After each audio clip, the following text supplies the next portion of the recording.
What's your name again? Brian. That's Brian. Brian. That's a good goddamn fucking song, Brian. You like it? You know how to pick him. Who is that? Mike Posner.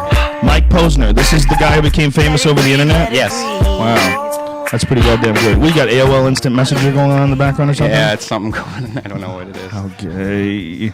Ladies and gentlemen, thank you very much once again for tuning in to the to the podcast. As always, we are sponsored by the Fleshlight. My special guest today is Rick Schroder, ladies and gentlemen. Rick Schroder. Thank you. You might know Rick from a million different things. The first time I was ever exposed to you, I was a little kid, and my stepfather took me to see The Champ, and I cried like a bitch. Really? Oh, it's a good story, isn't it? Oh. You know I'm remaking that. You got me so hard. I was a little kid. You know I'm remaking that. Are you doing it again? Really? In the world of, hopefully, your world. In the MMA world. Wow. Dana's got it. Really? Wow. Holy shit. That's awesome. Yeah. Yeah, but you can't have the death, though. Yeah, you can. Yeah. He's never going to go You know for what? death. Yeah, they will. Really? You know why? Why? Because the way I got it written, he has a pre-existing condition from a motorcycle accident. That's why he dies. Oh, okay. Because he takes a blow to the head. You crafty Hollywood people. You just know how to trick us. The Champ, man. Have you ever seen one of these things before? No. This is the Fleshlight. And what it is, it's a masturbation technology device. It's to make jerking off better. And what is You it? just jerk off into this thing. How do you collect? Does it collect the fluid there? Nobody's had sex with it. You can touch it. Does it collect the fluid in the bottom or something? Yeah. This is what I say. Is it recyclable? Well, you release the kraken of shame, is how I describe it. You go like that, and it just slithers out into this thing. Show him fish in the bucket. Show him fish in the bucket. This is his move. This is called fish in the bucket. Ladies and gentlemen, for you watching on iTunes, when you pull this Fleshlight out, it's really soft, fake vagina material, and so when you pull it out of this tube that looks like a flashlight, you see what looks like the actual device is like. It looks like a jellyfish sort of a thing. Wow, what does that retail for, man? I think it's like $60 or something like that. But if you order through my website, you get 15% off. Supposedly, we got to figure out how that works. Yeah, make sure. But hopefully they're selling them because the fucking things work, man. Everybody beats off. Have you tried it? Have I tried it? Have you tried today? Did you stutter and just say today? I haven't fucked it today. The one. Why would you try it? You have the most beautiful wife. Yeah, that's all well and good, son. I know his wife. Stop getting crazy. Let's just be realistic. You have to be able to use your mind on occasion. You can't always fuck the same person. You have to fuck someone else with your brain. The Fleshlight does not talk. Yeah. It's true. It's not even that. It's just like there's times where it's like a maintenance thing. You just gotta beat off. Like you don't want to have sex. You don't have the time to get intimate. You just look. I don't need to get rid of some loads here. That's right. Bam. I could understand that. When you're 18 in the shower in the morning, like brush your teeth, jack off. You don't understand that as a grown. But I don't understand that as a 4-year-old. I think my HGH levels crashed. Oh, you got to start doing squats, son. Got to get on them deadlifts, son. Kettlebells, man. Rick Schroder just started doing jiu-jitsu. He is taking it now, and you've been taking it for like 3 days. I've had 4 classes. 4 days. With That's Eddie, fucking with your awesome. teacher, Eddie Bravo. Yeah, Rick Schroder's learning how to strangle bitches. Have you had ringworm yet? How about that? I heard about Tell this. him. Yeah. Listen, I got some soap for you. I'm going to give it to you before we leave. I wanted to have it out for the podcast, but I forgot. It's called Defense Soap. Yeah. And you can go to defensesoap.com. I have no affiliation with them. The guy who owns it, Guy Sacco, is just this really cool guy who made this great product. And it's all about keeping your skin healthy when you do jiu-jitsu. Because when you do jiu-jitsu, you're getting scratched and you're rolling around. There's a lot of abrasions all over your body. And if you don't wash with like a good, healthy soap, you can have you get infections. You can get like ringworm. And people don't tell you about it. It's fucking really annoying. You have to find out from other people that do jiu-jitsu. Like my friend Ari had a staph infection on his knee. And his knee had swollen up. We were playing pool, and he's walking around the pool table with this weird limp. So I go, "What's going on, man?" And he goes, "I got a spider bite." And I go, "Oh shit, let me see it." So he pulls his pants up. I go, "Dude, that's a staph infection." Wow. He thought it was a spider bite because it was this big pus-filled red mark. It looked like he had gotten poisoned with something. It looked like there was venom in there or something. So if I hadn't noticed that, it probably could have got systemic, and he would have had to been in the hospital with IV and Right. Intravenous antibiotics. It's really really dangerous stuff. What's the ringworm thing? Is that It's the it's not same a real thing. worm, It's a fungus. right? No, it's called no. It's the same thing as athlete's foot. It's really the same exact fungus. It's just different parts of your body. Okay. And what ringworm is, it's like it grows and it looks like a ring. When it starts to infect you, like a big circle on your body, and that's how you. Crop circle of skin. Yeah, it's usually in circles. Yeah, there's some gnarly dudes at the gym that you really don't. I mean, you don't want to. Sweaty guys on top of you.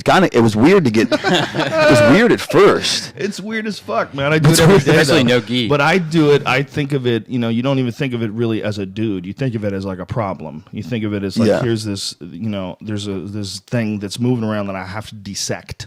I have to dissect this guy. I have to figure out how to lock him down. I have to figure out how to hold him in place. Figure out how to take his arm. What happened there? Major volume. Boom. What'd you do there, Brian? Huh? Now my volume's gone. Your volume's gone? Yeah, you just fucked with something. There you go. That's better. Oh, it's sensitive. Wow, mine's way loud. That's better. I'm gonna back off the mic. Back off the mic, son. So yeah, I'm loving the jujitsu. Yeah, so Rick Schroder's out there strangling bitches. You got tapped by your own son, though. That's sad. Really? I could have. Come on. Coulda got him? I could have got him. All right. Should have got him then. I did. Next time I will. Let me tell you something. You have kids, you can't let them tap you. My other son, though, my 18-year-old stop son, trying. Holden. Yeah. He actually did get me. Well, Holden seems like he's a big, strong, strapping fella. Yeah. And he's just starting to come into that. So he's like really into it. When I talked to him about jiu-jitsu, I was like, dude, you would love it. He would love it, and Love he needs that gym in Salt Lake. Yeah, Jeremy Horn has a gym in Salt Lake. He's going there for college, right? Yeah, he just went there last week. Yeah. So he needs to go. Well, we'll get him set up with Jeremy, because Jeremy's got a killer gym, and Jeremy's like a really good coach. He's like one of the best guys you could ever learn from, because Jeremy has always been like not like a physically talented guy. He's not like a natural athlete, not like super strong or explosive, just really smart and really technical. And that's what he's always been. Like, he's always been real clever on the ground. He's just a great guy to learn from. Those are the best guys to learn from. The guys that are really strong, sometimes they're getting away with, like, a lot of it is just through athleticism, and they're not quite as technical as the guys who are, like, naturally not that strong. Those are the best guys to learn from. And Jeremy Horn is one of the nicest guys in the world. Cool. So Holden will love it. He's going to be a killer. He's going to come back. He's going Oh, he's a beast already. to get you. He's already a beast still. What did he tap you with? It was an arm. It was an arm bar. He got me an Got you arm. an arm bar. He got me an arm bar. And Damn. and Luke got me on a rear Did you naked think about choke. not tapping? Yeah, but I know my son, and I could feel the emotion. Like, the boys and their dads have this thing, like, especially when boys turns like 18, 19, 20, Yeah. they have to go through this thing where they like have to push their dads away. Yeah. Like, for some reason, it's part of the natural transition into manhood. Yeah, it is, right? Yeah, and he's going through that right now because he's 18. And I could tell he wanted to hurt me. So I knew I needed to just. That's so crazy. Yeah, and I said, I tapped. And he goes, you can't tap. Wow. I said, no. I said, hold on, I tapped. He's like, oh. He just wanted to just. Wow, he didn't want you to tap. He didn't want me to tap. That's He wa- ridiculous. Why would he not want you to tap? If he got you, he got you. He wants to break your arm? Well, I don't think he wanted to break my arm. But Well, that's what happens when you don't get to tap. he did want to give me a little more pain before I tapped out. Wow, that's fucking weird, man. I don't know how I'd handle that. I'd have to beat the fuck out of him. I think I might have to beat the fuck out of him. You're lucky you have girls. Okay. You're lucky. I don't know how I'd deal with that. I might have to choke that dude. I might have to be like, we're going to figure some shit out here. Damn. You don't want to have to go through that. Some fucking young buck running around your house with his chest puffed out and not listening to you. Well, you know what? You got to put the hooks in, son. Dude, I've got to That's let what him you listen gotta another way. I got to get through to him. do. Just squeeze them out. You got to be able to consistently squeeze them out. That's what's most important. You can't just squeeze them out every third time. You got to be able to squeeze them out every time you guys grapple. Well, my goal, you gotta get a hold of them and choke the fuck out of I'm him. going to be at Eddie's Mondays and Wednesdays for the next 6 months. Yeah. And I'm going to learn some serious technique. You can. And he and I we're going to go at it again eventually. Well, this is what you need to do. That's All you great. need to do is be consistent. Be consistent. That's the most important thing. Be consistent and spar a lot and get on some sort of a strength program. Yeah. Get on like Lifting. kettlebells are the best because they're really lightweight. You can do it with like a 30-pound kettlebell, 35-pound kettlebell. You get a tremendous workout. I have one workout that I do.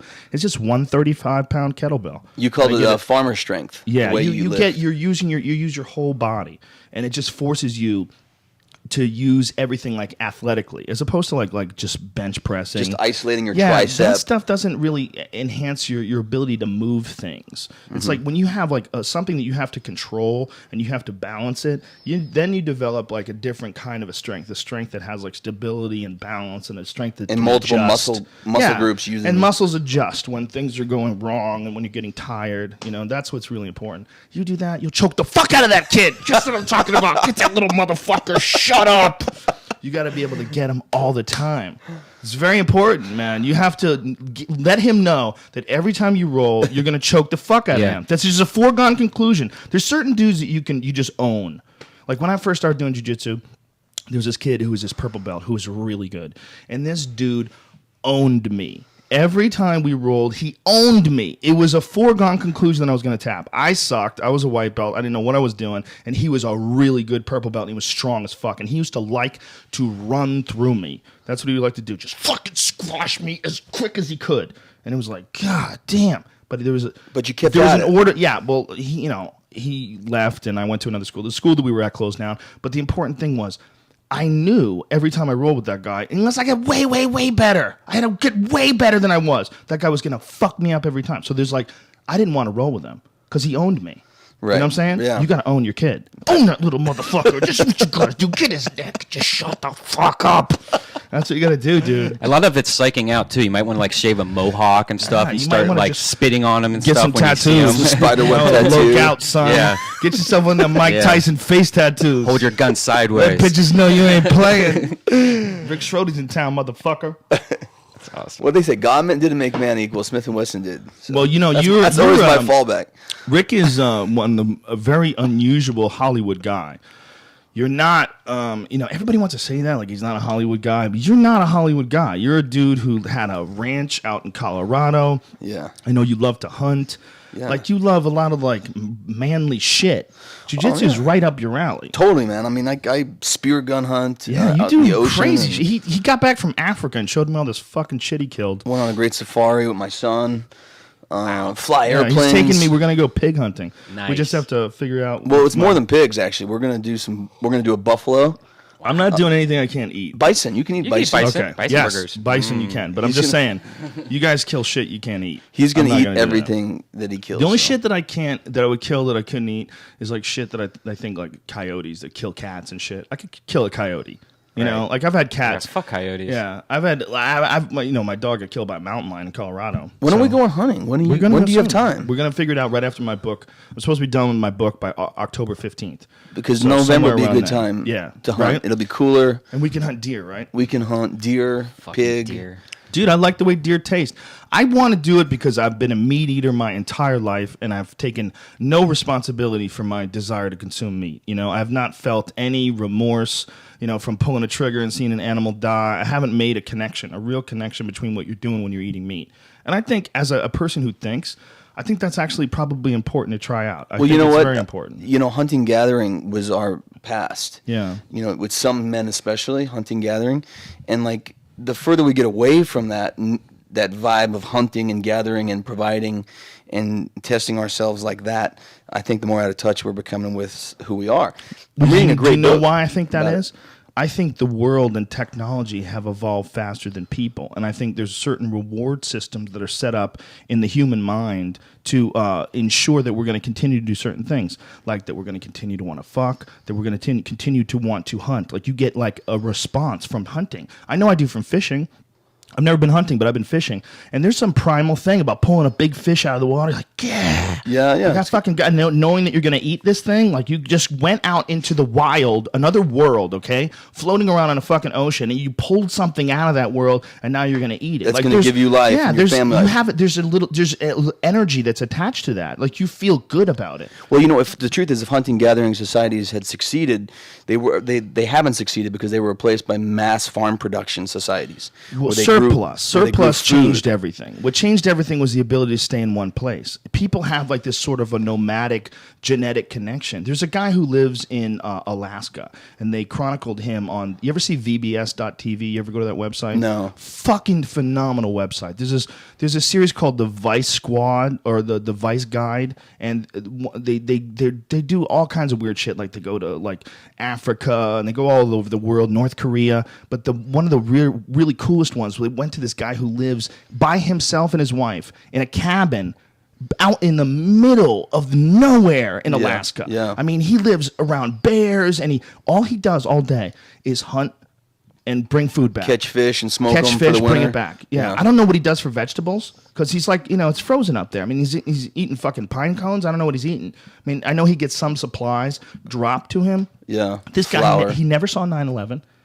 He hasn't even seen a photo of it. Off the grid. These are guys. There's He's guys off the grid. totally off the grid. There's guys that are doing that out there, and But he's like so off the grid, and he says he's extremely happy, and he's like very articulate. He's not like a crazy guy. Yeah. He's a very articulate guy who's been doing this for a long time, and he says that as man gets further away from his nature, like this hunter-gatherer nature, you like lose your connection with the earth. You lose your happiness. And he thought that that's the reason why people, like so many people are depressed and so many people hate what they do.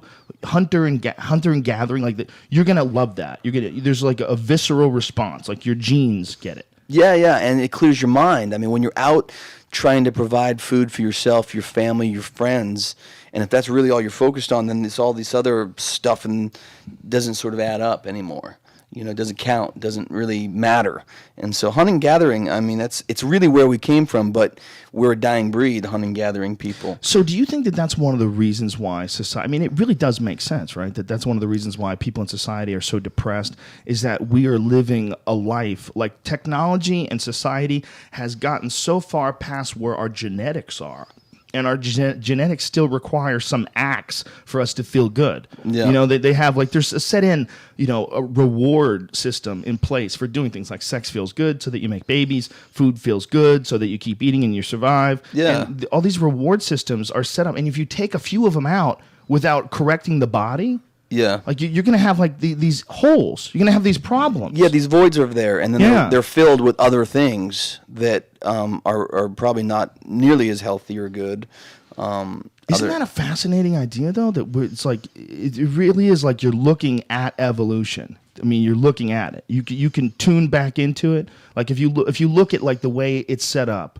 It's set up to make sure that we do certain things, and if you take these certain things away, the body gets fucked up. Like it gets like we there's things we're missing. Like people who don't have sex. I've always said this. Like it doesn't matter how religious you are. If you're not having sex, you have sexual organs and you're not using them. Like you don't want to experience any pleasure. You don't want to like exchange love with somebody like that. You're gonna break.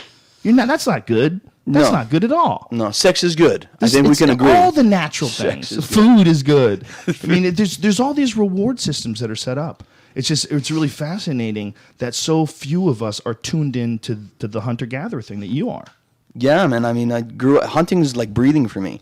It's just part of my life. And I bow hunt, and I hunt with shotguns. I hunt with rifles. I hunt with blowguns. I hunt with spear guns. I just hunt. I just have to. And one of the Geronimo, I think, was the great Indian warrior when he was finally caught and put on the reservation. They said to him, "So now, Geronimo, what are you going to do now? There's no more hunting for you." And he goes, "No, we will hunt mice because we're hunters and we have to hunt." And that's just sort of, it's in your blood. Hunting. That's a dude that needs a hobby. That shit's ridiculous. You gotta go hunting mice. How about you play chess, son? All right, settle down. We gotta go hunt mice. What? Leave the fucking mice alone, man. It's not necessarily always the kill, though. It's like the pursuit of something. So do you feel like when you do it, when you kill something and then get to eat it, do you feel like does it trigger some sort of like a primitive reward system that you feel? You feel it? Funny enough, I actually don't like to eat a lot of what I kill. What? which is that's right. We had this conversation. You're like, beef. It's what's for dinner. I like beef, but none of my meat that I've ever killed goes to waste. I always give I don't particularly like deer or venison meat because it's so lean. Right. I like fat. I like ribeye steaks that are just full of marbling. I do too. When I hunt, I mean, I do clean the meat and take care of it, and I always donate it to somebody, a friend or family or somebody that needs it. But it's really the pursuit and the capture of the game that I get the reward from, not the actual taking a bite of it. Really? You know what I mean? See, I get that too, but I think there's something in deer meat. I think there's something in deer and elk, and hear me out. This sounds totally crazy, but I think the things that are hard to catch are better for you. I think that if you got a cow that's just hanging around being a fat fuck and you walk right up to him and shoot him in the head, I don't see how that's good for you. I mean, it is good. It tastes delicious and everything, and I eat steak like anybody, but I think it's better to eat deer because they're hard to catch. Yeah, but effort involved. Wouldn't fleas be really, wouldn't you want to kill fleas all day, though, for the same reasoning? Oh, my God, no, because you're not eating them. They're not animals that are prey, you psycho. They're hard Where'd to that catch. come from? Brian, They're hard to catch. What are you saying? They're not hard. You could squash them. They're Have you right under ever your tried fingers. to catch a flea? It's hard. I don't think I've ever seen a flea. Brian, there's a thing called flea spray. Flea spray. I can't even say it. You could fucking kill billions of them with a stroke of a hand. When you're ready to go hunting, let me know. Yeah, where we're going to go. I definitely want to go hunting for deer. We'll do another podcast when we get back. When I lived in Colorado, deer were everywhere. It was crazy. And all these fucking liberals and hippies in Boulder, nobody's shooting any of these deer, so they're so relaxed. They're just standing there, big fucking 10-point bucks, just standing on the side of the road looking at you. And I stop the car and I'm like, really? I roll down the window and I'm talking to the deer. I go, really? Really? He wasn't scared of me at all, just looking at me like, what, bitch? That's awesome. What? They're fucking huge, man. And they have elk. When we looked at some property in Evergreen because I was convinced that was my move. I needed to move to the mountains. That was my. I'm trying to get you to move to friggin' Topanga. Let's not talk about that on the internet where fucking psycho stalkers are listening. Topanga, Wisconsin? Yeah. What? Anyway. Evergreen. Oh, when we were looking at property in Evergreen, there's a fucking herd of elk that wandered. They had photos. They wandered down this certain path. They walk through the fucking main street in town every year. And there's like hundreds of them, and they're fucking huge. Yeah. Like, how badass is that? Like, you're standing there, and as you're standing there, a herd of elk just walk through the fucking town. It's totally not natural, though. I mean, really. I mean, where I hunt elk and deer and stuff, man, they're just wild, so... It's not natural for them to walk through the town? It's not natural to not have a fear of man. Oh, yeah. Of course it's not natural. It's not natural. Yeah, well, the problem is, somehow or another, this town was built on a path that they always take. The migration thing. Yeah. So I don't know. I guess maybe there's more fear of mountain lions than there are of people. So they figure, look, at least we're around these crazy assholes. One of us is getting shot. We're not all going to get picked apart by a fucking flock of mountain lions. Is that what mountain lions? Packs. No, they don't even. They travel solo anyway. No packs. Wolves have packs. Maybe they'd be like, they don't that have spider. packs? No. There's a spider they found in the Amazon. You ever seen that? There's a spider they found in the Amazon that attacks in packs. It's the only spider in the world. They attack thousands of them at once. So they make these gigantic nests, huge spider webs, where like a deer could get stuck. And whenever, and they kill much larger things. They kill rats and all kinds of crazy shit. That's cool. It's the Amazon. The Amazon is there's a BBC documentary about the Amazon, a 2-part series that I watched once. I still have it on VHS. I can't find it on DVD, like they don't have it. It's fucking phenomenal. They go into the Amazon, and that's where they show these spiders. Like there's shit that's evolving in the Amazon right now. What the Amazon is it used to be like fields, and then it became a rainforest like overnight.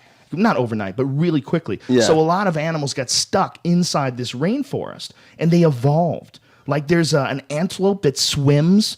It's got little short legs, and it swims like up to 100 yards underwater, and it eats fish. And it's a fucking antelope. That's crazy. Why did it do that? Because it got stuck there in the water, and they had to figure out another way to eat. There's a fish that fucking climbs out of the water, walks till it finds the next pond, and jumps in. That's pretty sick. Dude.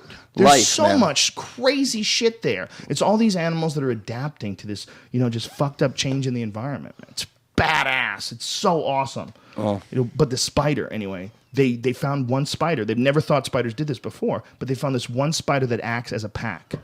That's sick. Like So killer there's these bees, but fucking killer enormous spiders. spider webs, and these little fucking mice get stuck in them and shit. And they just swarm on them, thousands of spiders. And you're like, fuck! And you just think, what if that was me? What if it's in the middle of the night, I'm going to take a piss, and I still, what is this? Oh, fuck! Ah! Sounds like hallucinations. And a fucking million Some people spiders could have. tracking you. Did you see that photo I posted the other day on Twitter of the spider in my backyard? I went in the back. What was it that? was this did you, big. Did you identify it? No, it looked like the predator's face. That's what it looked like. Yeah, where's the Whoa. picture? Did you It's put it on my Twitter, Twitter, yeah. Twitter.com/Redban. Yeah. You can find It's on how many there. days ago? Probably like a week ago. A week ago. I'll retweet it. Good luck. I'll retweet He'll it. have to retweet I'll it. retweet it That's- tonight. You're asking too much, son. You're asking for research. I'll retweet it tonight.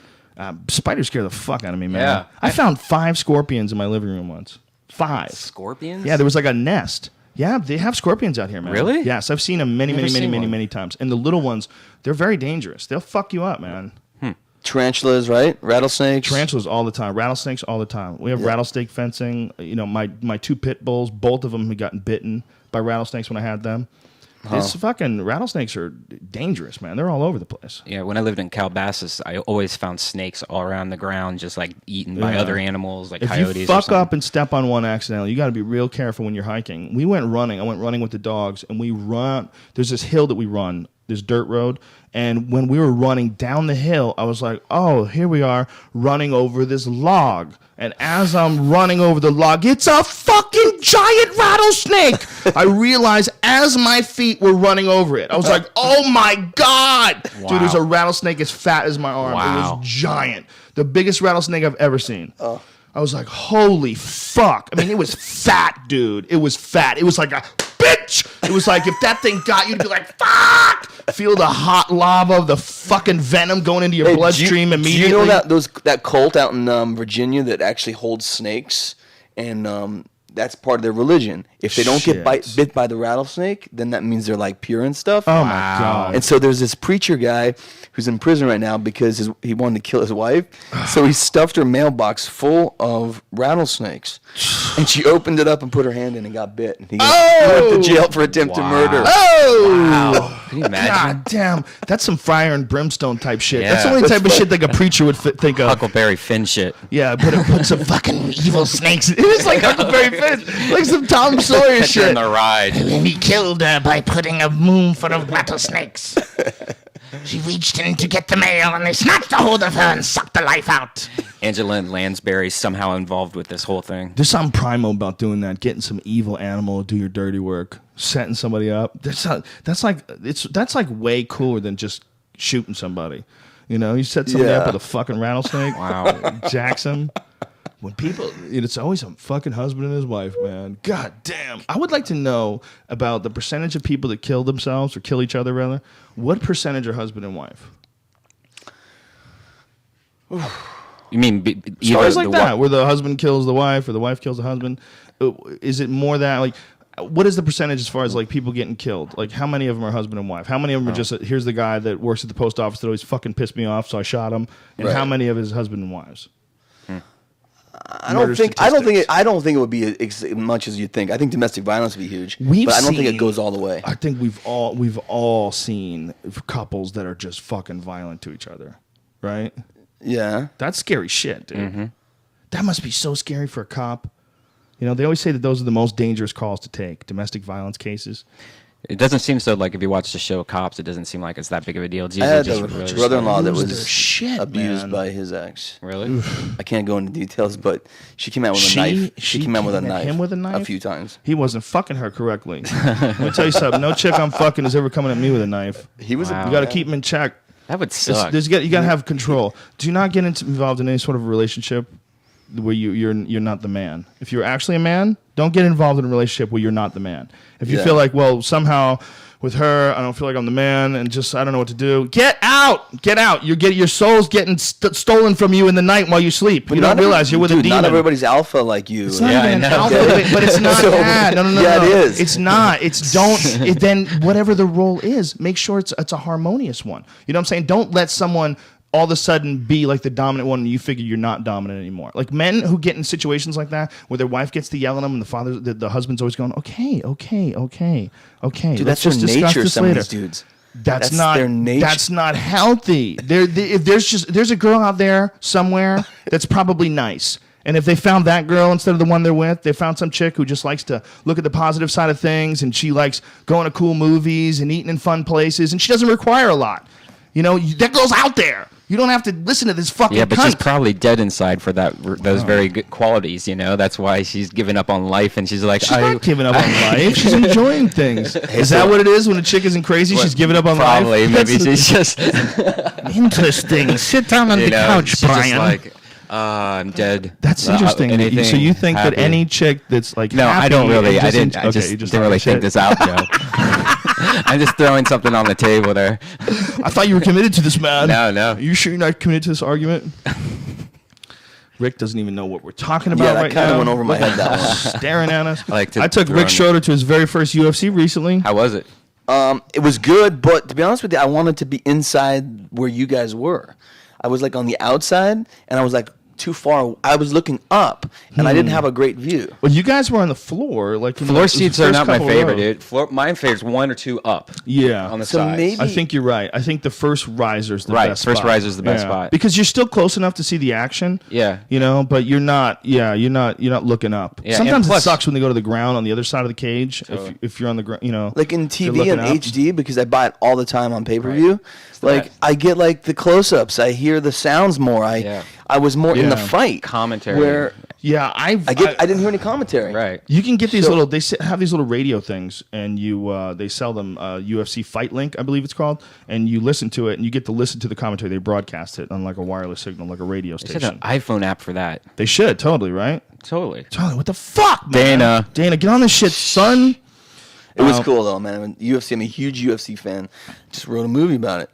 So we'll see what happens. But yeah, I mean, Rick Schroder, Chuck Norris talked to me once, like 15 years ago. dude, Chuck Norris hugged me. It was the greatest moment of my life. Chuck Norris, man, was like, did he try to start some MMA league? Well, he had a kickboxing league. I think it was called the World Combat League. I'm not sure. I'm not sure if that's the right name. Like for it. 15 years I ago. apologize if I'm wrong because I'm a huge Chuck Norris fan. Anyway, he tried to get me in on that way back in the beginning. Like, Really? Like, let's build a team in LA. Well, and yeah, crap. that's exactly what he was doing. He was doing kickboxing teams. And they tried to do that with the IFL. The IFL is the International Fight League, and they had some really good fighters, but they tried to do that team thing too. They had tried to have them fight in teams. The only team That's- thing would be that's fun is if they're yeah. all at once. Well, I thought like it a was free-for-all. I thought, hey, look, it's not the right way to go, but at least it's something different and people are talking about it. Like it makes for subject of debate. Do you like this? Do you not like this? It makes it a little novel. But yeah, it's not the way to do it. Teams aren't the way to do it.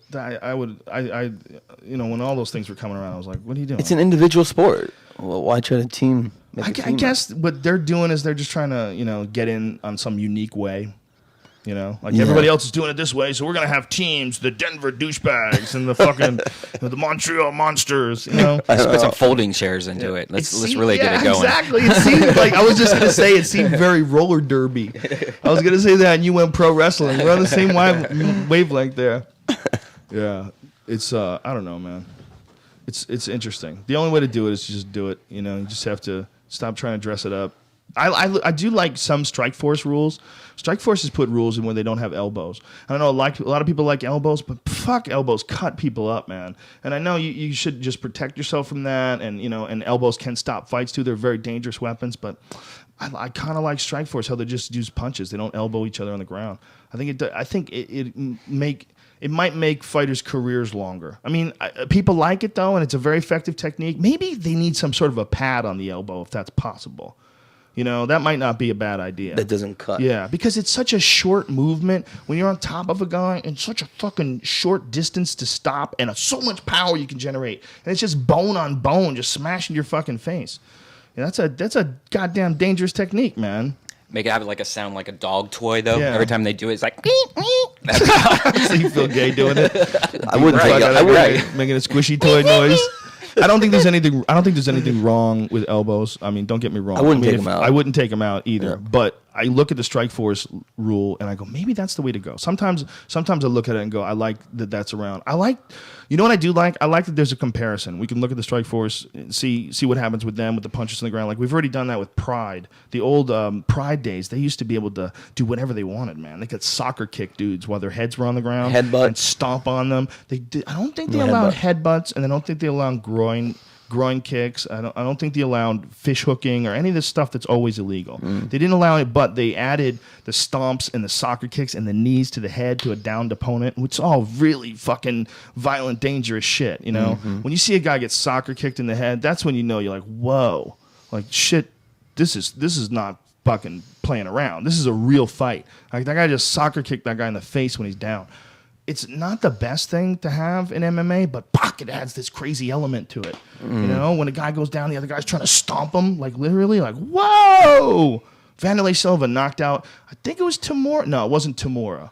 Damn, I forget who it was. Yuki Kondo. Yes, I believe it was. He knocked him out, and then he started stomping his fucking head while he was down. But didn't early UFCs like have biting and stuff? Maybe it wasn't Yuki Kondo. I should find out exactly who it was. If Vanderlei did that before I said it, but whoever it was, he was holding onto the ropes with one hand, then kicking the guy in the face, stomping on his head while he was down. It was so violent. I was like, fuck! Like that took it to another level. Yeah, that's the ref's fault though for not. No. It's legal. It's legal. Huh. In Japan, it's legal. In Whoa. Japan and Pride, it was legal. I think you can still do it. I know you can definitely still kick or knee a downed opponent. I think you can soccer kick him still too, and you can stomp him still too. I think Dream, the way they do it, I mean, there's different organizations. Like one of the things that the UFC has always been pushing for is a unified system of rules, so that the rules we use, everybody uses, so that we all practice, you know, the same sport. That makes complete sense. Totally complete sense. It's totally the right way to go. But Japan doesn't give a fuck. They're like, they're still wailing. We man. don't like 5-minute round. We want to wail. 10-minute We're wailing. round. 10-minute round. And they have crazy shit where they'll come and they'll take your money away if they don't think you're fighting hard enough. Really? Yeah, dude. They get crazy laws over there. So, like, say if, and sometimes, man, dudes are just taking a fucking breather like it's a war, you know, or they neutralize each other. They can't, nobody can get anything done. And they go, stop.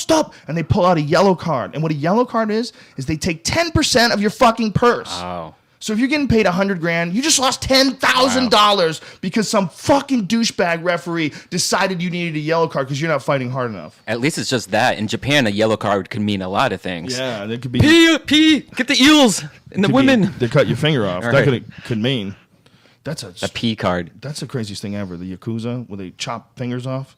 Why? You know, like Do they you chop- fuck up, you do something wrong, you have to cut your own finger off.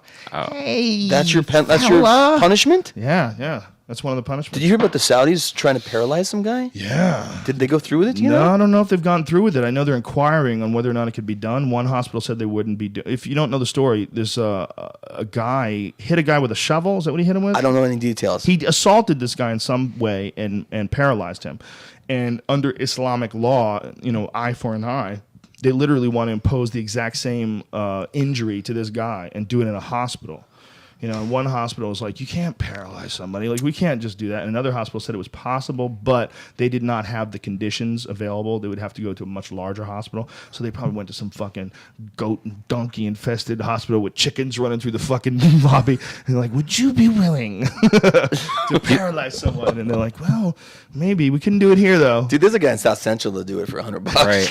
Do you guys agree with that though? Eye for an eye judgments? Man, you know what? I think there's just a certain amount of cruelty to that that's just not necessary. I think if you want to show people that it's wrong, kill the guy. That's what I think. I think death penalty is a good thing. But, you know, you have to know the circumstances. Who knows? Maybe the other guy's a dickhead. Maybe the other guy threw a rock first, and then he hit him with a shovel and paralyzed him. Yeah, we You know, don't you have enough know. information. Yeah, maybe that guy was fucking tormenting him, and it was, you know, wouldn't leave his kids alone. It was an asshole and kicked his dog, and, you know, it was building up over 10 fucking years.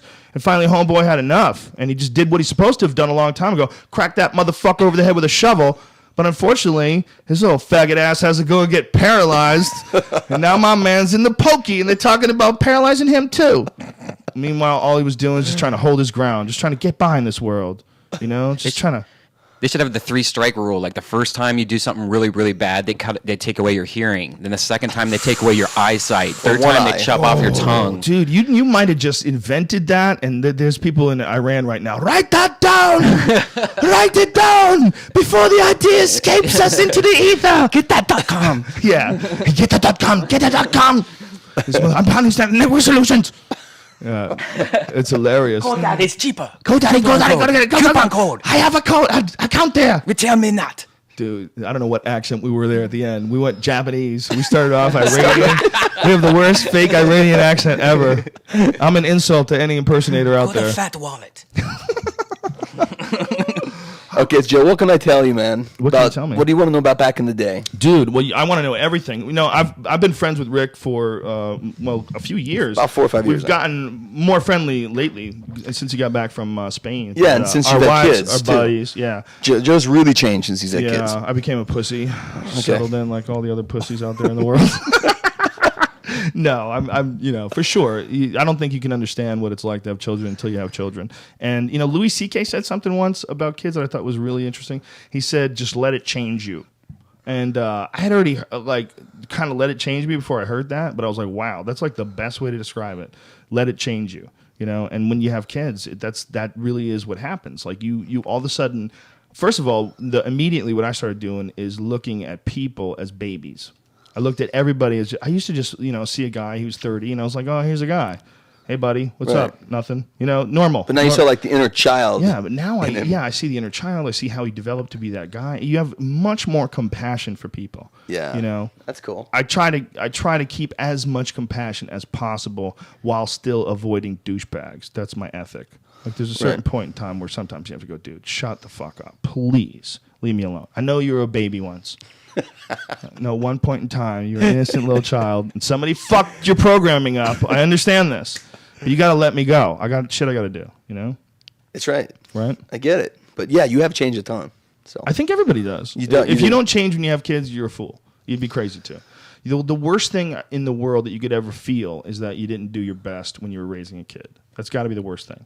Because I think your childhood was fucking completely bizarre. I mean, my Yeah. childhood was bizarre on paper, but it wasn't bizarre in front of the whole world. You know, and Right. you became a fucking superstar when you were a little kid. You're 40 now, right? Right, just turned 40. Okay, I'm 43. So when I saw the champ, I think I was 7. What were you, like 4? No, I was 7, so you were 10 in the champ.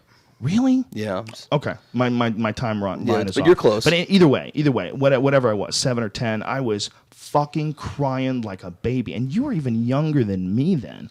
So when I was a little kid, when I was like going through life trying to figure out, you know, what my parents were breaking up, trying to figure out like, fuck, what is life all about? You were fucking famous in front of the crazy. whole world. Like I couldn't imagine that point in my life being famous. That must have been so strange to develop in that, but you're so normal. Well, here's the thing that's I think interesting about like growing up famous, because I became famous when I was like 7, so I don't have any memory of life before fame. Wow. So when that happens and you're forming and you're getting programmed and you're getting created as a child, right? That's what becomes normal for you. And so I don't have any frame of reference. Like I wasn't 30 and all of a sudden, bam, became famous. And I had 30 years of history of normal life.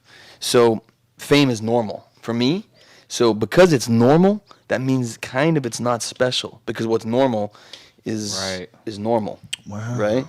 So that's kind of, I think, a different, unique thing about being a child actor like I was. And I saw Drew Barrymore last night. Never heard anybody put it that way before. I went to her premiere last night, and she's kind of done the same thing, and her new movie, and gave her a big hug and kiss. I haven't seen her in 20 years. Did you grab her ass? And no, just cute girl though. Give her a really hug and a sweet. kiss, though, huh? Give her a hug and a Nice. kiss. I've known her since Felt good, huh? since I'm 12. Come on, felt good? She was 8. That's Drew We would- Barrymore. we would Let me dance tell you on- something. Tom Green not got that. You could get that too, kid. Yeah. She picks the weirdest guys. Tom Green's Unfortunately. great. I love Tom Green.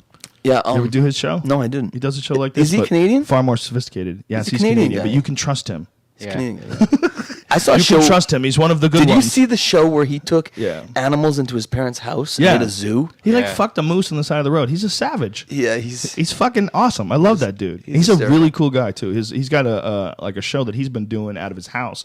He turned his living room into like a studio where he like broadcasts a live talk show from his living room. Oh, that's cool. And it's super popular. It's really good. It's interesting. You get to see him, changing and of trying different things. Like when I got to him, he was into The Secret. He was like really Yeah, into that like, book thing. Yeah. he was like had a copy of it right there. I mean, I don't even know if he was telling the truth. I believe he was, but it seemed like almost it was trolling. Like he was just fucking around, pretending to be into the secret thing. But yeah. But so Drew's Drew gone through the Barrymore. same thing. There's been a few of us that have gone through that. Like not many. Very few. You could count on a hand. The percentage of people who go through that and get Lindsay Lohan are like it's like 95, right? Yeah, man. More than 95. It's got to be. What do you think was the difference with you?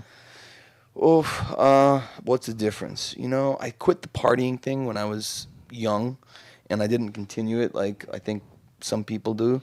And you know, I had my few wild years between 16 and 20, but you know, I always kept my kind of stuff quiet, and I kind of kept it under the radar, and wasn't really public about it. And then I met. That was because there was no TMZ. Yeah, there was then. no internet. There was no TMZ. No internet, son. And you so to keep it on the DL. Ricky Schroder's here making it rain. Do you ever wonder like when I was 20, I met Andrea, and that just kind of changed my life because I was a dad at 22. Oh, so that's a big part of it too. Responsibility very early on. Yeah. Now, did you used to hang out with all those people back in the day, that like Gary Coleman and all those guys? Like, were you like hanging with Punky Brewster and stuff? Yeah, I knew everybody there. I mean, the Different Strokes kids were filming next door. The Facts of Life girls were across the other studio stage. Did you guys bang each other? The Who's the Boss kids. Did you guys bang each other? You must have, right? Yeah. For sure. Yeah, it's Small Wonder. he's smiling. Twirling Small Wonder. To the and Punky Ustream Brewster. crowd. Ustream crowd knows what's up. So yeah, there was some drama going on set. You know what I mean? I told you a little bit about the Todd Bridges thing. Yeah, Todd Bridges. We had Todd Bridges on Fear Factor, and he had a chip on his shoulder. I mean, wasn't a bad guy, but had this thought that everybody was out to fuck him. Yeah. That everybody, like, we were fucking him over. Like, we didn't want him to win. Oh, I see what's up. You don't want me to win. I was like, dude, but the guy beat you. What am I gonna say? Right. Like, come on, man. This is ridiculous. Well, he's got a new book out, so like, God bless him. I hope he sells it and stuff. But Well, he just, he didn't. My point is, he did not get through it the way you got through it. no, he was chasing me around with a pistol full of urine, Wow. a water pistol full of urine. He would piss in a water pistol and then just say, "Okay, I'm gonna squirt this in your face." Yeah, and like the rest of us would be throwing water cups at each other and crap, and he took it to the next level and just started squirting you with his urine. You ran him over with your train. Dude, he was big and he was older, and we were all scared of Todd. How old was he? And we were all like 13, 14, and he's all like 18, 19. Oh my You god, know? he was 18 and 19. He was pissing in little kids' faces. Yeah, Wow. and he thought had R. like, Kelly was the originator of that. he had a Porsche, right? And so he was racing around the studio and stuff. And I remember I was 16 and I'd just gotten my 944 Turbo. And he's like, let me take it for a drive. And I'm like, okay.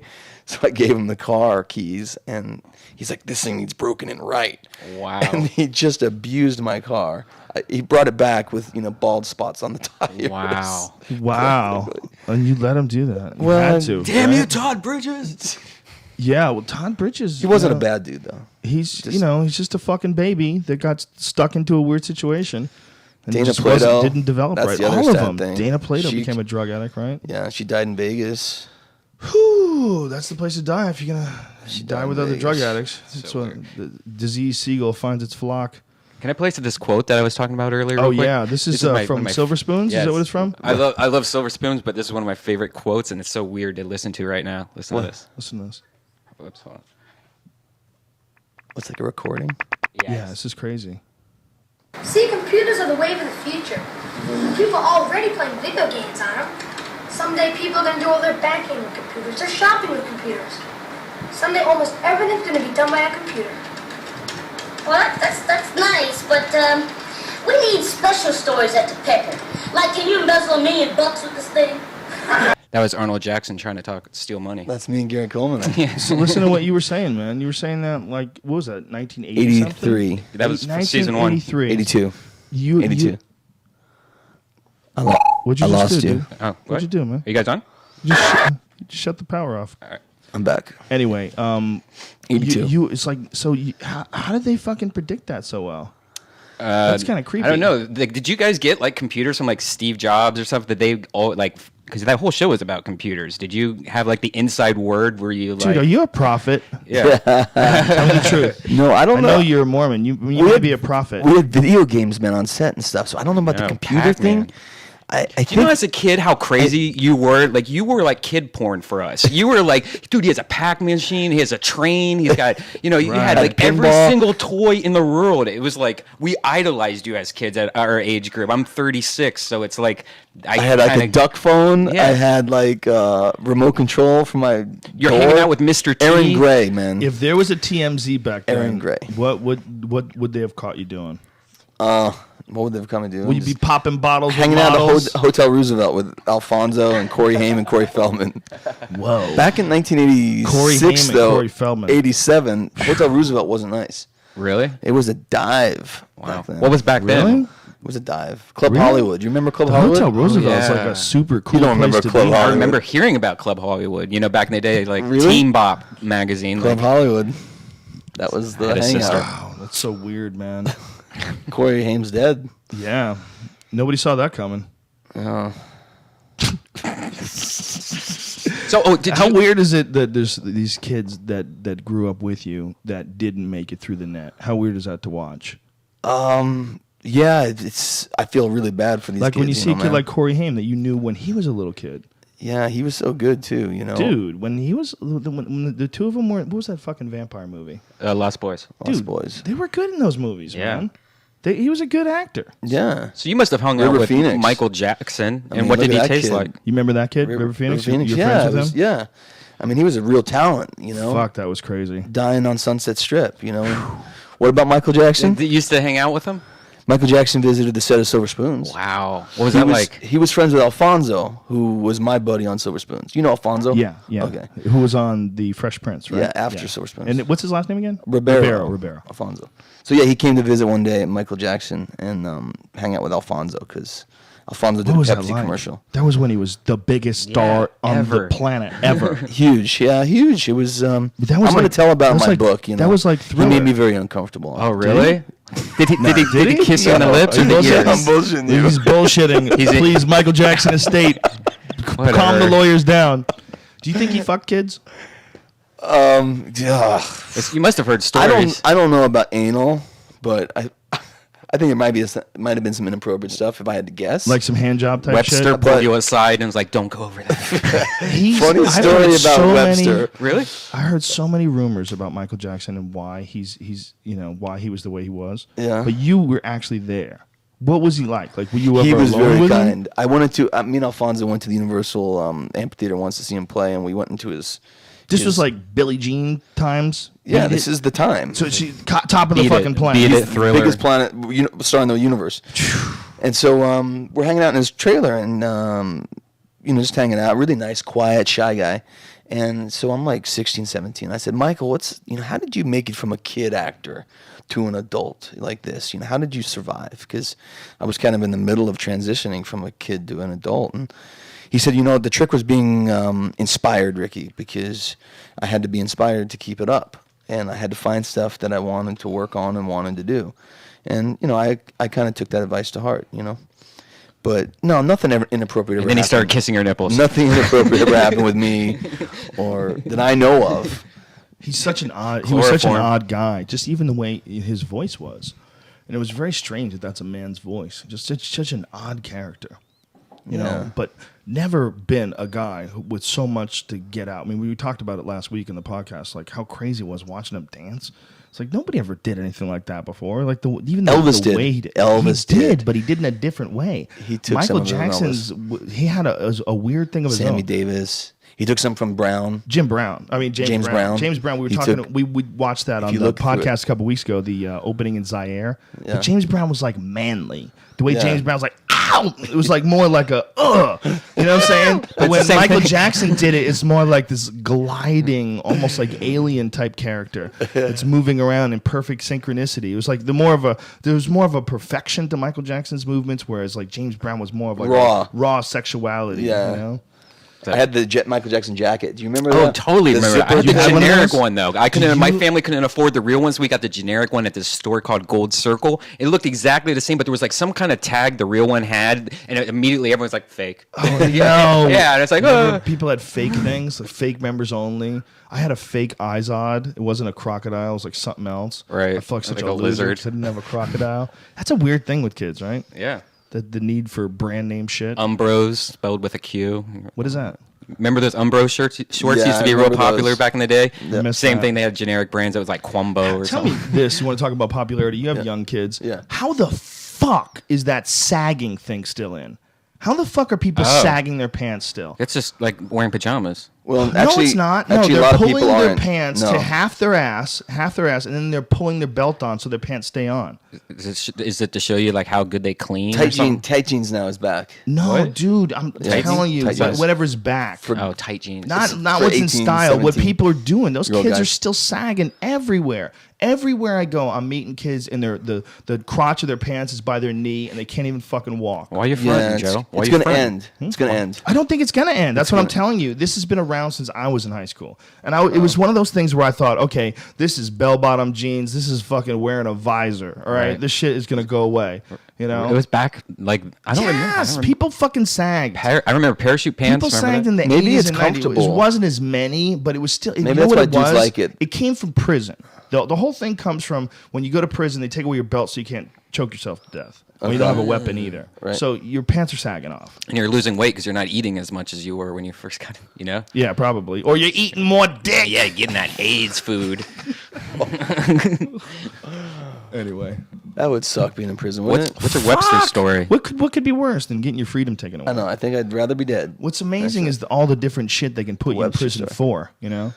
So the Webster story. So I'm at one of these network junkets where you go to promote your show and stuff, and all the other actors and casts are there from their shows, and this little black kid, this tall, was just cute as could be, man, and just like I put him on my knee and I started just playing with him and bouncing him around, and he was giggling and laughing and having a good time, and then I liked kids. I've always liked kids, so I laid the kid back and I blew like in his neck. Zerbert. Zerbert? Is that what it's Yeah, called? that's what Bill calls it. Bill Cosby. I blew him a couple Zerberts, and he's like giggling like a little 4-year-old, right? And I put him away and let him go ahead now. I'm done playing with you. And somebody comes over and says, he's 16, right? No way. We were the same age, man. Oh my God. And he didn't say anything. He just laughed Oh my God. That's the best story ever. Oh my Holy God. shit! You fucking gave the 16-year-old Webster a Zerbert. Oh my God. On a 1 to 10. Was it- now, on a 1 to 10, what was the embarrassment level when you found out he was your age? It was huge. I felt really. What did you think? I felt bad, man. I felt gross. Oh my God! I felt gross. Did you apologize to him? No, I couldn't Oh look at my him again God. ever. No Oh my way. God, you didn't even apologize.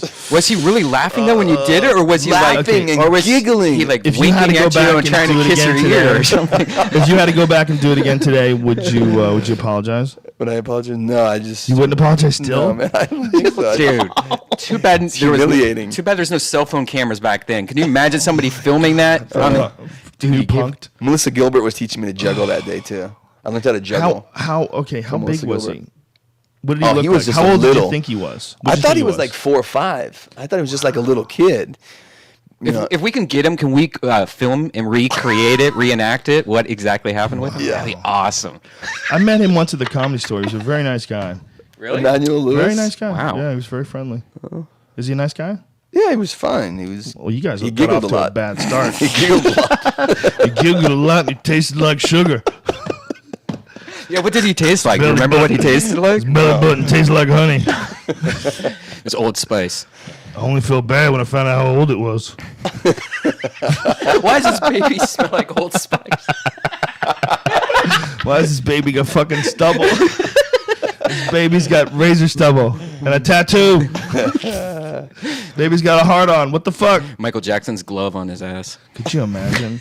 Do you know him well? Do you know when the first time he got laid? Do you know? Who? Emmanuel Lewis. Emmanuel? Lewis. No, I don't know him No. well. Wow. No. The Gary Coleman story was fascinating. He was like 40. Virgin. When he got laid. Yeah. Yeah, Virgin. By Todd Bridges, wasn't it? He should have taken that money. If I was his advisor, okay, and I would say let's get rid of the showbiz aspirations. Let's just let it go. We got about 50 grand in the bank. I think it's time to move to Thailand. I think it's time to go Thailand. Thailand, you're a celebrity, okay? You still got 50 grand. Will go a long goddamn way. You get yourself a nice girl. Settle down in the jungle. learn some Muay Thai. Go fishing. Okay, America's not for you, son. You're gonna get some fucking the chick that did marry him. Did you ever see the chick who married him?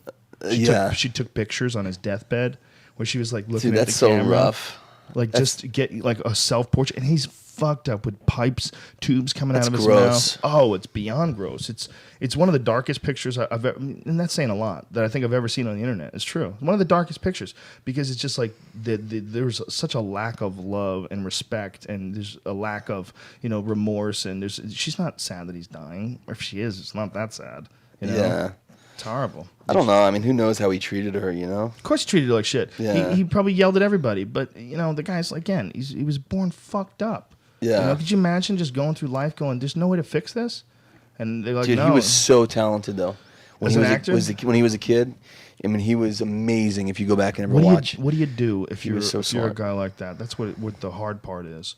How do you transition from being, I mean, it's really, I guess if you could write your own shit, if you could write your own thing that's really good about a guy who's in your situation, then you could come up with some sort of a show as an adult. It's possible, right? Yeah. I mean, but you got to adapt and morph and change and grow with the times. And that's, I think, what happens with a lot of child actors is they kind of don't. And they also, they're used to being treated a certain way and getting certain big paydays and certain big checks. And when it's time to humble yourself and just sort of start working again for less, or start doing things that you may not really like, their egos are too big.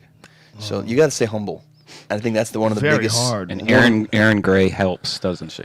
Erin Gray is how hard is it? Beautiful lady. How hard Yes. is it to stay humble? That is the most hard thing, right? To stay The humble. most confusing thing is when you know that you're just a normal person, but everybody treats you like you're special because you're a star. Like when you're on a set, if you're on a set like of a sitcom, it's so easy to lose your head because everyone's kissing your ass, and all the network people are all walking on eggshells around you, and they want to be really friendly with you, and everybody wants to be nice to you, and everyone's got a big smile. Yeah. And the show's doing well, everyone's got a big smile, everyone kisses your ass. It's like you live in some weird And then you got an accountant, and you got a lawyer that kisses your ass, and you got a publicist that kisses your ass, and Yeah. a manager, and all these people that you're employing that are Yeah. kind of kissing your ass. That's why it's important, just to have real people around It's you. very hard to pull off for some people. It's very hard to get yourself out of that spiral of confusion, your identity confusion. Like, who the fuck am I? Yeah, but my friends were always outside Hollywood. That's what's important. That's the most important. My thing. friends were always just, guys that were farmers or ranchers or hunters or Do you just go knock on professional. their door? Hey, I'm Rick Schroder, and I'm looking for some fellow You want hunters. to play my video game? No, Let me be your friend. I I'm worked like on a Frogger, pheasant. I got one in my house. What's up, son? Oh, you probably had a dragon's lair. I bet you had a That Dragon's Lair on set. You did? Yeah.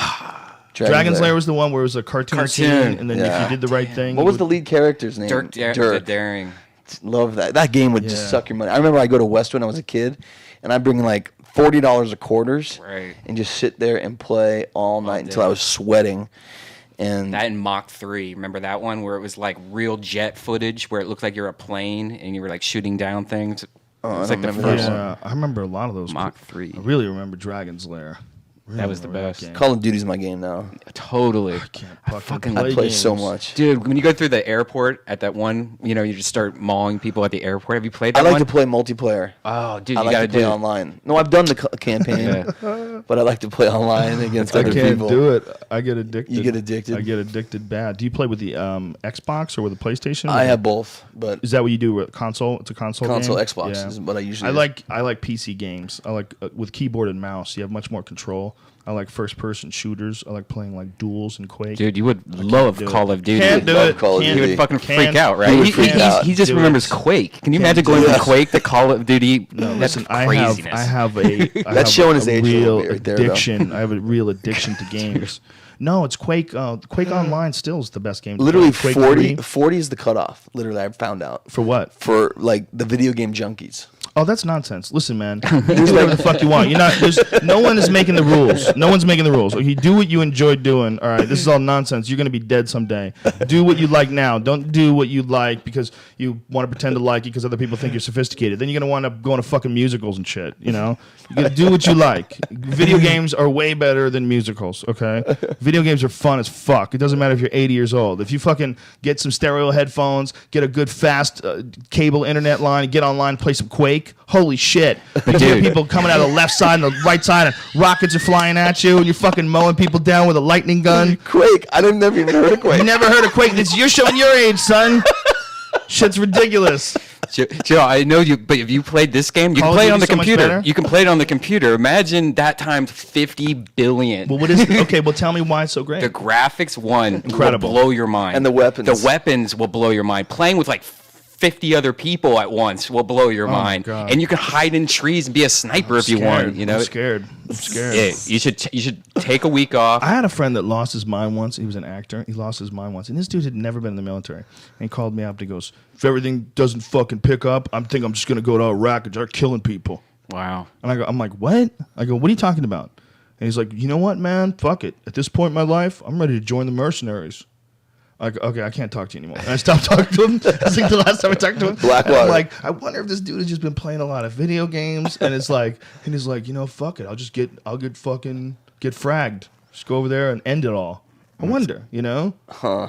What is it about? I mean, do you think people get desensitized playing video games to the idea of real war? For sure. You think so? Definitely. For sure, huh? For sure. But I don't think it makes Well, them that's why change like their mind, like Quake, killing Quake, people. or Quake anything, has man. like totally fake like movement. Like the physics of the game are not human physics. Like you can Right. jump further than you could ever really jump. Right, it's all about You jumping you and can killing, Strafe jumping and jump. killing. You strafe jump, and you really jumping sideways, and you can rocket jump. Especially you play Rocket Arena. The physics are just crazy, wild, nutty physics. Right. I think your games are like They're real, more realistic, real world. man. Yeah. Physics. I'm not interested in that. But I want you some would fast be. pace. I want to catch a dude in midair with a rail gun. You know what I'm talking about? Joe, Dude makes it jump. I You bet time you- him, boom. I bet He you if we get it splatters. here and we hook up our computers together, I bet within an hour you would be fucking like. Joe, it's crazy, man. If you shoot somebody through their Scared. head, man, like the whole wall behind you would splatter with blood. And in the game. And the wall will start to I disintegrate. might just have to pull out my fleshlight right then and there. If someone's fucking head explodes behind him, I might just totally. I might get a Viking horn. Fucking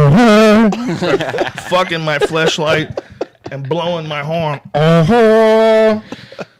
God damn, his head exploded. Oh, and it's- splattered against the wall. The- That's got to be satisfying if you're a bad guy and you shoot somebody and their brain splatter against the wall. That's got to be upset. I mean, you know, it's not there's no positive karma in murder, but you know, you get an A for artistic effect. Boom. Have you been to? I went to the New York and was doing NYPD Blue, and I went to do research with some cops there on how to be a cop, and they took me to the morgue. Have you ever been to a morgue? No. Woo! You want to talk about intense? They had a wall like the size of that wall with Polaroids over probably the last 30 years of the most gruesome killings you've ever seen. And I remember one, Joe. The guy had put a double-barreled shotgun in his mouth and pulled the trigger. And his head had split perfectly down the middle, and there was one on each shoulder. His head was split and laying on the shoulder, one on each shoulder. Like perfect. And it was unbelievable. But anyway, yeah, it's You should have tweeted those. You need a Twitter. unbelievable photographs. God damn. There was this girl, we went on this one crime scene. The guys didn't want to pay this prostitute, so they tossed her off the roof. She bounced off the air conditioners 13 floors down. Oh my God. Crazy stuff like that, man. Oh my God. Real stuff. Frigidaire. They didn't all want over to her face. pay Hey, a prostitute, prostitute. so they threw her out the window. Oh my God. 13, yeah, 13. You can Talk see the blood about, smears. Like a double offense against humanity. I mean, think about like how empty you have to be to, first of all, you're not just getting this prostitute that you don't give a fuck about, but you're gonna kill her rather than pay her. Yeah. That's craziness. Like Brutal. you've taken someone's child and you fucked her, and then you decide you don't need You're no worth- money. you're worth- less than nothing. you're worth I'm less just than gonna nothing. Throw you out the window and have you die a slow, horrible death, bouncing off fucking shit on the way down. There's some animals out there, man. It's chilling. You know, one of the things that I've always said about the internet that is good is the internet allows you to see these things without coming into contact with these people. I mean, normally, if you want to get that kind of an image and that kind of a visual, you have to either go on patrol with cops, or you have to, you know, someone has to bring, or you get unfortunate and you see it, you know, against Yeah. your will. But because of the internet, you can go and find this shit out and see it from the comfort of your own home and just know, okay, now I know this shit exists. Now Yeah. I know there's somebody like that out there. Because you run through your normal life, you're not going to meet somebody who wants to blow his fucking brains out with or that blow your brains out with a shotgun. You need to know there's guys like that out there, right? I was in Compton shooting a movie, and 18 years old, 19 years old, Brad Pitt's in the movie. We played runners together. It's a movie called Across the Tracks. So I think, when you're 18, you're tough. So I'm in my Porsche. So I'm driving around Compton, and I stop at a hamburger.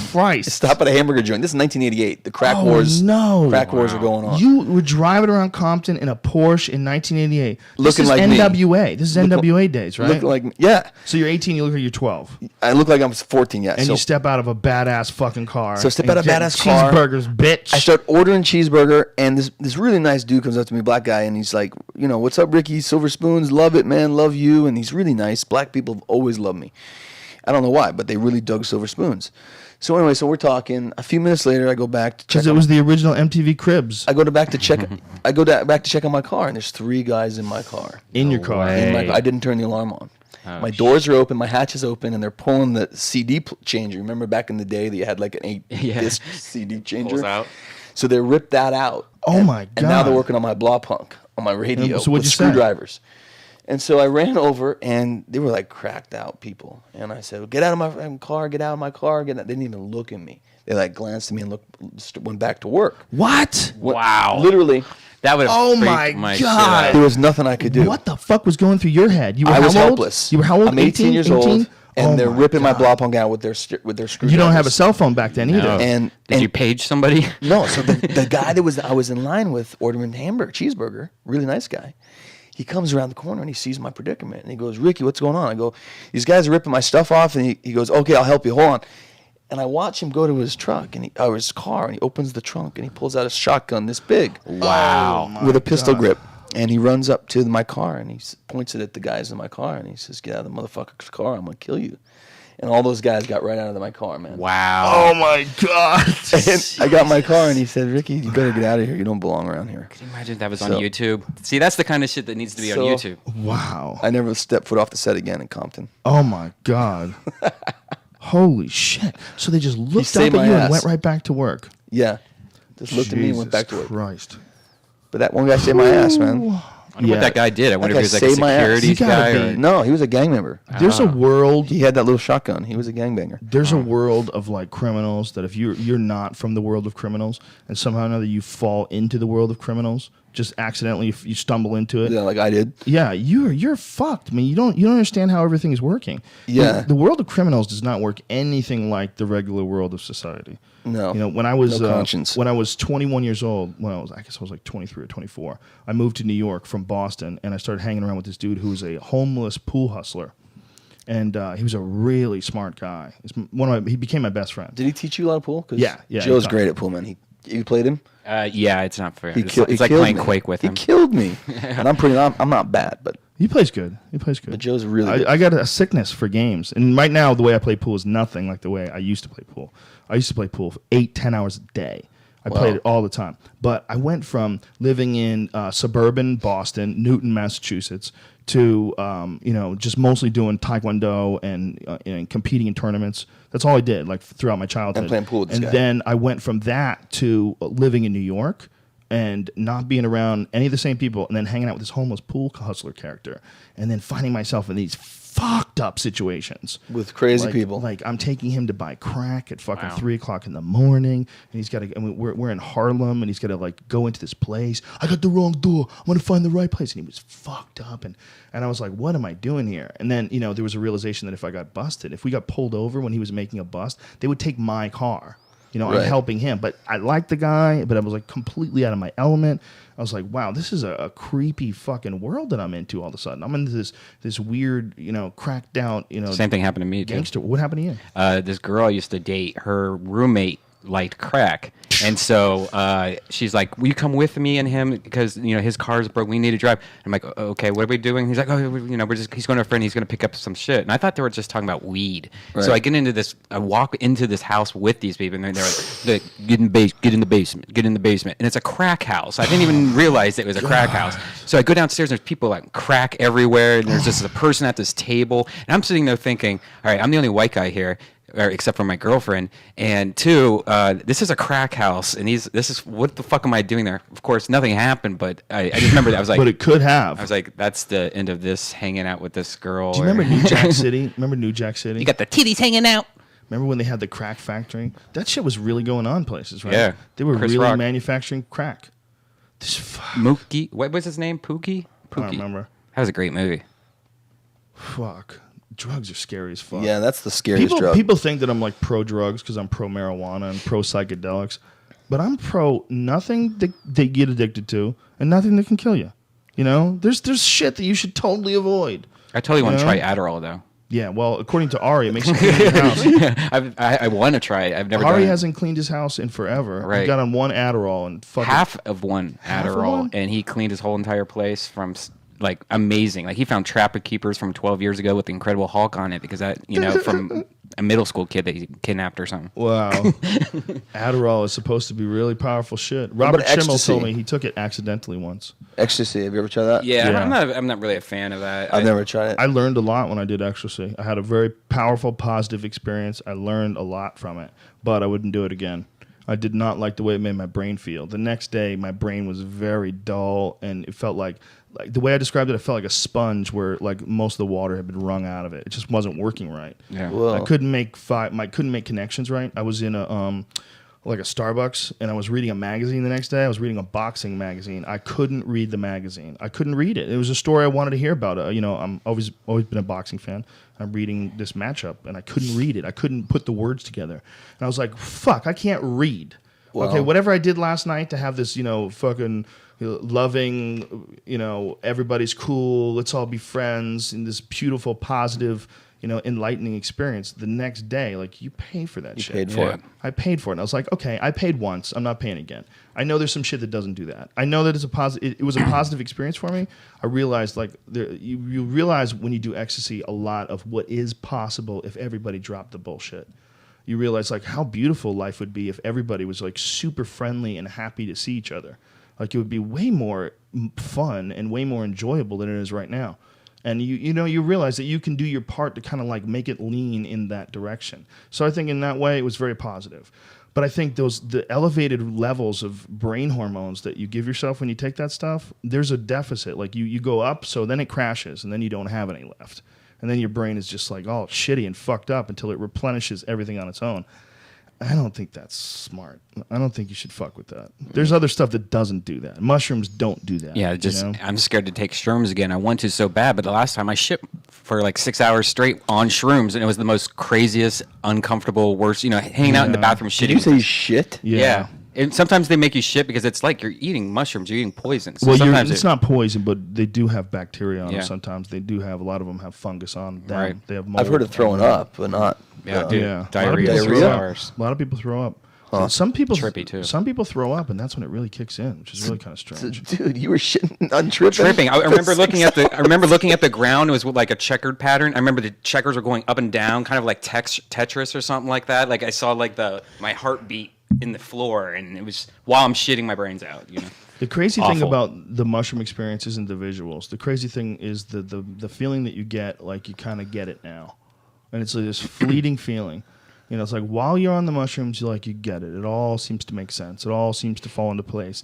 It's like there's Familiar. Yeah, familiar, but it's also there's like this enhanced level of understanding. It's like all the bullshit that's going on in your head, all the insecurities, all the false assumptions, all the things that are just like tripping up the way you think. They all get pushed to the side, and the lights all get turned on. That's what my experiences have been on mushrooms. But no paranoia. No, mushrooms. I don't had make it me all the paranoid. time. Paranoia. Every 6 times, maybe. Mushrooms don't make me paranoid and paranoid. anxiety and Right. fucking bad trips and shitting myself. Well, I think it's when you try to control it. It's very humbling. Sometimes I think it's just too strong or too like you said, different molds and stuff. So you're getting Yeah, that could reactions happen. from mold. Yeah, you don't know who the fuck's growing your mushrooms too, right? They Yeah, could be or making your black. LSD. Some people like you hear stories of like crazy LSD makers that don't know what the fuck they're doing, and you're just pretty much fucking your brain up. Here's you a know? story, Rick, that you Yeah. think was fascinating. We've talked about this before on the show. The CIA used to do experiments on American civilians in the 1950s against their will. Really? They did a thing called Operation Midnight Climax, where the CIA owned a brothel in San Francisco and in New York. And they got these guys who were going to get laid, and they dosed them up with acid and ran tests on them. that's how the CIA. Totally true. Can we make that into a movie? Fuck it, let's do it, son. We're what going to work research- no, together. seriously, what research You do you saw have it on- here, ladies and gentlemen. What This re- is the beginning.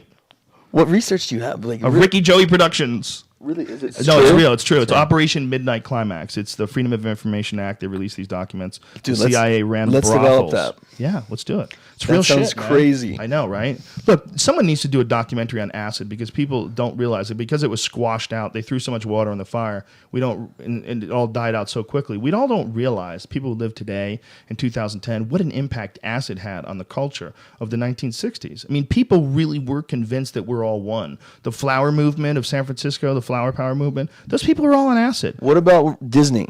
Ken Did he do- Kesey, I don't know. What about I Disney? heard Disney did that stuff. Oh, a lot of people have done acid. I'm sure he probably did it. How the fuck do you come up That with that crazy inspired- mouse? Yeah. Unless you're doing acid. It's possible. Who knows? I mean, it might not have, but I think a lot of people did it because there was so many people doing it, so many people reporting all these positive experiences on it that all these rich, powerful people, anyone in a position that would get in contact with these people that are doing it, these artists, they would want to try it. You know, Ken Kesey and Timothy Leary and all those guys and Terrence McKenna, all those dudes that are, you know, doing acid back then, they all wanted other people to do it. What's the mushrooms difference and between fishing. acid and mushrooms? What's the difference? Acid's Acid, man-made. LSD. Yeah, it's man-made. I mean, it But what's does the trip? exist. What's the difference It trip? exists actually in some seeds of some plants. A Hawaiian baby woodrose, I think, has it in it, or it has a similar compound in it. And there's another one in morning glory seeds. Morning glory seeds has like a natural form of LSD. You can buy morning glory seeds and you do something to them. There's like directions how to do it online. You make like pour a paste acid out on of it. No, you like cook them or something, and then you eat them, and you trip your fucking Really? balls off. Terrence McKenna said that his first psychedelic experience was morning glory seeds, and then he had all this Aztec imagery, like he was looking at like fucking Mayan temples and shit through the clouds. I heard and the that with sky. a lot of things, like banana peels, licking frogs. No, but this is real. But isn't the banana peel thing real No, too? or- no. Banana peel's not real. No, frogs are real. There's certain frogs that produce 5-MeO DMT. Yeah, they sell them on eBay. I remember a long time ago, I was actually going to buy one just to experiment with. They and say sell what them you on have to. eBay. Do you know how to do it? Huh? Yeah, there's a whole website devoted to Tell it. you how to do it? Yeah, I didn't say that. What I heard is that you have to like you rub them on glass, and then their excretions are on the glass, and then you dry the excretions in the sun, and then you scrape it off and smoke it. Is that what you guys Probably do? something like that. I didn't actually you do didn't it. do- oh, you didn't No, do it. no. I Oh, was okay. actually. I talked to the breeder, and he was just like, "I'm going to have a new batch soon." And I was going to buy like 3 of them, but then I was like, "What am I doing? I'm so stoned. I'm buying frogs off eBay." Buying frogs to trip the fuck out. That 5-MeO experience is 5-MeO is still legal. That's one of the weird things. When I first did 5-MeO, we ordered it online. 5-MeO DMT, one of the most more potent than regular DMT. Psychedelic drug, and you can just order it online. You can get like a vat of it and just smoke your fucking brains out. You know, it's way more powerful than mushrooms, way more powerful than pot, and you could order it online. You ever candy flipped? That's where they take ecstasy and put on one side is ecstasy, on the other side is LSD. Oh my God, what are you doing to your brain, son? It's called candy flipping. Fuck. I can't handle that. I'd see that goes into those weird lose your mind forever, you know, trips. I blame the Grateful Dead and all that shit. Do you think you lost some brain cells back Totally, then? but I think I lost the most brain cells with that one story I told you about where I rented this apartment and then my heat ended up being carbon dioxide from the gas furnace blowing on me for 2 years or a year. Oh, that's right. Yeah. I found out the day I'm moving out and the guy's like, checking over my room, make sure I didn't destroy it. And he goes, "What the fuck? Why is that uncovered?" I'm like, "Well, that's my heat." And it was the gas outtake for the gas furnace. It was this man. carbon dioxide. You could have died. Oh, Easily. there's many nights where me and this girl would be like, "Dude, let's just sleep today." And I'm like, "Okay." Oh But my luckily, it was such God. an old house. It was drafty, so it wasn't like airtight or something. Dude, you were getting poisoned. Right, I think that did the most damage. For and 2 I years? it wasn't that long. It was like actually like 8 months or something like that. But Takes Like, one night, you would have though. been a different person. yeah, I totally looking back at that. I think I definitely got some brain damage, mostly with Whoa. speech. I think. Your speech. got Yeah, I fucked feel up? like stuttery since then. Oh my God. And I should totally sue this place, but now it's like what 12 years later, Dude, 20 fucking years later. sue. Maybe the guy hit the lottery since then Right. and now. Doubt it. You don't know. Doubt it. You could get paid, son. I know. Who cares? Go get yours. So it made you stutter. Yeah, kind of. I think from that's what I remember the Holy most. shit. Well, that one famous tennis player died like that. Vitas Gerulaitis How did he die? in his room by carbon monoxide poisoning from a heater, just a couple of years ago, not too long One ago. more reason to live somewhere where there's no heat, bitch. And have electric California. cars. How often do you need the heat in California? Down here, Dude, it's so hot it today. gets hot as fuck. But what is better, hot as fuck or dry black ice? You know, that scares the shit out of me. I like hot as fuck. I like air Hot as conditioning. fuck. Hot as fuck to me is better than you can't control your car because the whole highway becomes an ice skating rink. That's happened to me many times in Boston. Fucking hates it. When I grew up in Boston, I drove every day because I delivered newspapers. When I was fighting, doing taekwondo to make money, I would deliver newspapers during the day. Then I would teach classes and train, and then I would go and compete. So when I would get up in the morning, every morning at 5 a.m., a lot of times nobody had plowed, nobody had done shit, and I would just be on I learned how to drive on like skating. It was like a rink. Like I would slide around corners sideways on purpose because nobody was around. Like I knew how to handle it after a while. But Are you a Boston Bruins fan? No, I don't really like sports. You didn't like sports, yeah. I got bored with sports when I was young. The moment I started like doing martial arts, I thought sports were stupid. Taekwondo. What's the difference between that and jiu-jitsu? Taekwondo is a striking art. It's kicking, mostly kicking, kicking and punching, but mostly kicking. That's Okay. what I. That's And what I judo's did for throwing. most of my life. Judo is throwing. Yeah, we talked about that last night. I told Ricky how to kill somebody with a leather jacket. Just put your hand under here. I'm telling him that if a dude does not understand jiu-jitsu and he's an asshole and he has a jacket on, that's why it's good to learn the gi, learn how to use the gi in jiu-jitsu. Because, a lot of times people are wearing clothes. And if some guy is attacking you and he's got a leather jacket on, all you have to do is get your hand up in there. Get your hand on that collar. Under here. Deep in that collar on his neck. right. And he's a dead man. You're dead, 'Cause you're son. choking him. Because I'm going to connect on the other side. Right. You're going to go nighty, nighty, nice. nighty. That's nice. Nighty, nighty, nighty, That's all I need to know. I just need to know that. That's Hang all. out I'll in teach cold you that. I'll environments. teach you that room, and then you just fuck with skiers all day. Right, bitch. You come up here with them big shoes on, bitch. Hang out at snow lounges. But judo is the scariest thing if a guy's got clothes on. If you get in there with like some fucking Jimmy Pedro type character, some Olympic judoka, they grab a hold of your clothes, man. You're going sailing through the air and coming down on your fucking head on the concrete. That's no joke, man. Is karate pretty useless nowadays? No, Like, karate's definitely not useless. There's a lot of If you're a black belt in karate, though, No, it depends on who you're getting it from, and there's a ton of different styles of karate, and even within those styles, there's instructors that are much more, they're much more pure with their technique. They're better. They've competed in like international and world tournaments, and you're always going to get levels. There's karate guys like Machida Machida's a bad motherfucker, Right. and his base is karate, and he does the best things about karate. He's got a wide stance. He stays back on the outside. He counterattacks. He knows how to leap in and leap out. Very difficult to time because of that, and very good at like leaping in almost like a fencer and tagging people. He fucks people up, man, and that's karate he's using for real. But he's excellent at it. That's the thing. It's like karate is not the best martial art, but if you get really good at karate and then learn the other shit, you learn Muay Thai, how to check kicks, how to throw knees, how to take a guy down and choke him. You learn some jiu-jitsu techniques, and Fireballs. fireball, fatality. If you learn all that stuff, you can add to it. But the thing about like karate that makes it interesting is that not that many people are doing it. So if you get a guy who's a really good, there's a bunch of different styles, but Kyokushin is one that's a real good one, and Shotokan's another one. The Shotokan guys tend to be more like leap in and I leap like out. drunken Monkey style? Yeah, that shit's awesome. Where there's no like, there's Yeah, like, drunken monkey kung fu. yeah, That's real. Love that shit, dude. When the Chinese tried everything, man. They tried all kinds of different fucking animal forms and grasshopper and attack like a praying mantis and fucking poke you with your fingers and shit.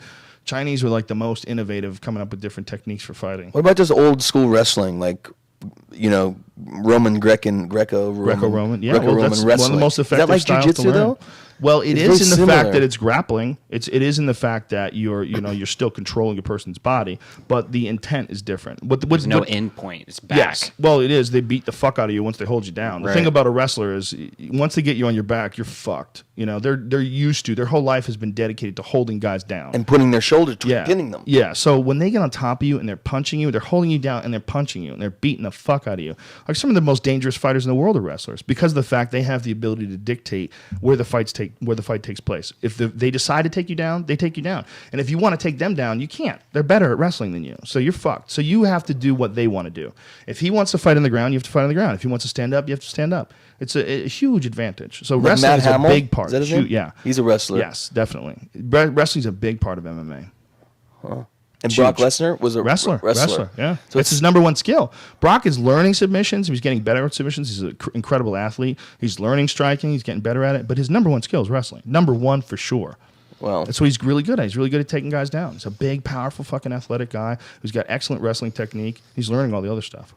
Wrestling's number one. That's Most the important base. thing. It's the base. It sounds like. Yeah, you just got to understand jiu-jitsu so you don't get trapped. You don't get caught in certain techniques because some guys are fucking dangerous off their back. Like Eddie. Eddie's very dangerous off his back. Like whenever I roll with Eddie, I only roll with him like, not that often. But every time I think I'm safe when he's on his back and he catches me with something. It's like his legs are so dexterous. He really knows the insides and outsides of each and every position. But a lot of guys don't have that. There's only a few, like Fabricio Verdum, the guy who just tapped out Fedor. He's got that to even higher level. His guard is nasty. There's guys that you can't get comfortable with. If you're on top of them, you can't get comfortable with. They're always attacking. They're always setting you up, and they're always moving one step ahead of you. You zig when you should have zagged, and all of a sudden, bang! You got a triangle locked on, motherfucker. You're fucked. Right. And then you're trying to battle out of it, but he knows which way you're going to go. Because if you go that way, he's going to counter you by holding your leg and pulling that up. And then he attacks your arm. Then he attacks the triangle. Next thing you know, you're fucked. Yeah. Because he's just got this high level shit. But unless you're fighting those guys, the most wrestlers are going to be able to pin a guy down and hold him down. It's a huge skill to have. I mean, you must outweigh Eddie by 40 pounds. No, not that much. 20? I think Eddie's like 170. I'm like 185. I think Eddie's like 165. I bet he's 165. So what are you? I'm now? 185, 190. To 25 pounds. Yeah, and I'm a lot stronger than him. He still Yeah, taps you're me. big and Yeah, I can't tap him. I've never tapped him. I don't think I've even come close. well. I've only made him He's the struggle. master. I've made him like. I've never made him like real. Close One to day, tap. will you? Who knows? Is he ticklish? Most likely he'll tap me again. I don't put nearly as much time into it as he does. He teaches classes every day and he trains every day. He's training when he teaches classes 4 nights a week. He's got a knee injury right now, so he's not training. But when he does, he's always rolling. He rolls constantly. If I'm lucky, I'll get 3 days a weekend, if I'm lucky. And teaching, a lot of guys, like there's a dude named Brent at our school who was really good, but then he started teaching and he became great. There's something about teaching people when you really dissect the techniques. Like they say that one of the best ways to improve your jiu-jitsu game is to teach it to somebody else. Is that tall, light-skinned, like black guy? No, Brent is a heavy-set white guy. Okay, don't know. Big, really smart dude. And he's a brown belt under Eddie, and he's a high-level brown belt. When he first started out, he was just a regular guy, just another dude who would, always good, he was talented. But when he started teaching, all of a sudden he started taking off. He's a handful, very dangerous guy. Every time I roll with him, I'm like, whoa. There's certain guys that you roll with where you just got to watch your fucking P's and Q's. This guy's trying to kill you. One thing I learned real quick was you're either all in or all out, 2 hands in or 2 hands out. If you got one hand in, if you're on top and you put one hand in, they can somehow they can Sure, yeah, you can grab your leg, grab your arm and trap it. Yeah. So you got to be all in, right? Yeah. Is that true? Yes, but even all in, you got to be careful. If you get a guy like Fabricio Verdum and he controls both your wrists, you're fucked. You got a lot of problems because he's going to attack both ways. And as you defend one way, he's going to attack the other way. If he controls your wrists at all, you're fucked. It's very important that you get wrist control. Jiu-jitsu is such a tactical, fun thing to do because as you do it, it's very frustrating. It's almost like, remember when you started doing stand-up comedy and you said the frustrating thing is that like there's no end to this. It's like it's going to go on forever. It's going to take forever to get good at it. Right. You know that Yeah, feeling? yeah. It's just a lot of devotion to Yeah. something that you're gonna have to go on forever doing. And it's trying going to take forever. And you see a guy, like Joey Diaz, you're like, how the fuck am I ever going to get that good? Right. It's going to take 15 years for me to I'm get too that old good. for that now. That's the same feeling with jiu-jitsu. When you first start out, you have to enjoy each little miniature battle that you win, Yeah. every new lesson that you learn. But the most humbling thing about it is as you do it, you realize how little you know. Yeah, You man. know? There's so many guys that are so much better. I'm like decent, but there's so many guys that we were all talking about Marcelo Garcia last night. He's one of the best, probably the best grappler in the world. Really technical, not like this brutish, powerful guy, but just all technique. And he's this Brazilian dude, super, super smart dude, and super nice guy too, and just fucks everybody up. And there's videos of him online just smashing guys, just taking these really like high level wrestlers, really tough guys, and just running throwing through them. them, just choking them, the Oh, is fuck he out judo of them. guy? No, he's a jiu-jitsu guy. Jiu-jitsu guy, okay. Over and over and over again, and you watch this guy just running through people. Like when I'm in full guard, like when somebody's got me, when I'm above someone and they've got me, is it called they've got me in full guard? When they've got you in the guard. They've got me in the guard. I don't even have a good move yet to break out of the guard to get on side control. You don't know that yet? Well, you'll know what I learn. mean? I can show you some stuff. There's a bunch of different techniques. Do you have a few go-to moves? Yeah. That you like? Buy a Yeah. gun. buy a gun. No, it's a game, man. It's a game. If you treat it like Penn and Teller did this thing on martial arts where they said that you're better off saving your money and then giving it to the mugger. Saving the money that you would, but it's not about not getting mugged. What martial arts are about is like it's a very, very difficult thing that makes your character stronger. When you learn martial arts, what you're doing is you're doing this incredibly difficult thing, and when you do that, you learn about yourself, and other things become easier. Yeah, and it's humbling, man. Yeah, it's very humbling. It's humbling when some guys that you look at him, it doesn't look like much, but man, you're tapping now. And Yeah, it's humbling, dude. It's a freaky feeling. It's a freaky feeling to have guys dominate you, and it's a Yeah. freaky feeling to dominate guys too. It's a weird, Much feeling better to- feeling. It is better, but it's weird to feel people nervous and freaking out, and like when they first start doing it and shit. And there's like they think they're tough guys, and they realize like you're closing in. Like this is getting to a position where fuck, I'm not getting out of this. You got the dude mounted and he's bucking and he's trying to explode all his energy, but every time you do it, you counter. Nope, not going anywhere. Right. Not going anywhere. Stay here. Squash you, and you start slowly squishing them and squashing them, and you feel them panicking. You feel them start to freak out. They don't want to admit that you're going to kill them. Right. But that's really what it is. They have to tap out and they have to say, "Okay, you were just going to kill me. right? Thank you for not killing me." And then you go again. It's the craziest game ever. It's And kinda as fun. you I'm get into it. better, at it, you understand that it's really all about focus and energy and trying to put all the techniques together. But then once you get them all together, like once you drill them all and you get them as a part of your repertoire, then it just becomes this crazy Zen thing where you don't even know what you're doing when you're doing it.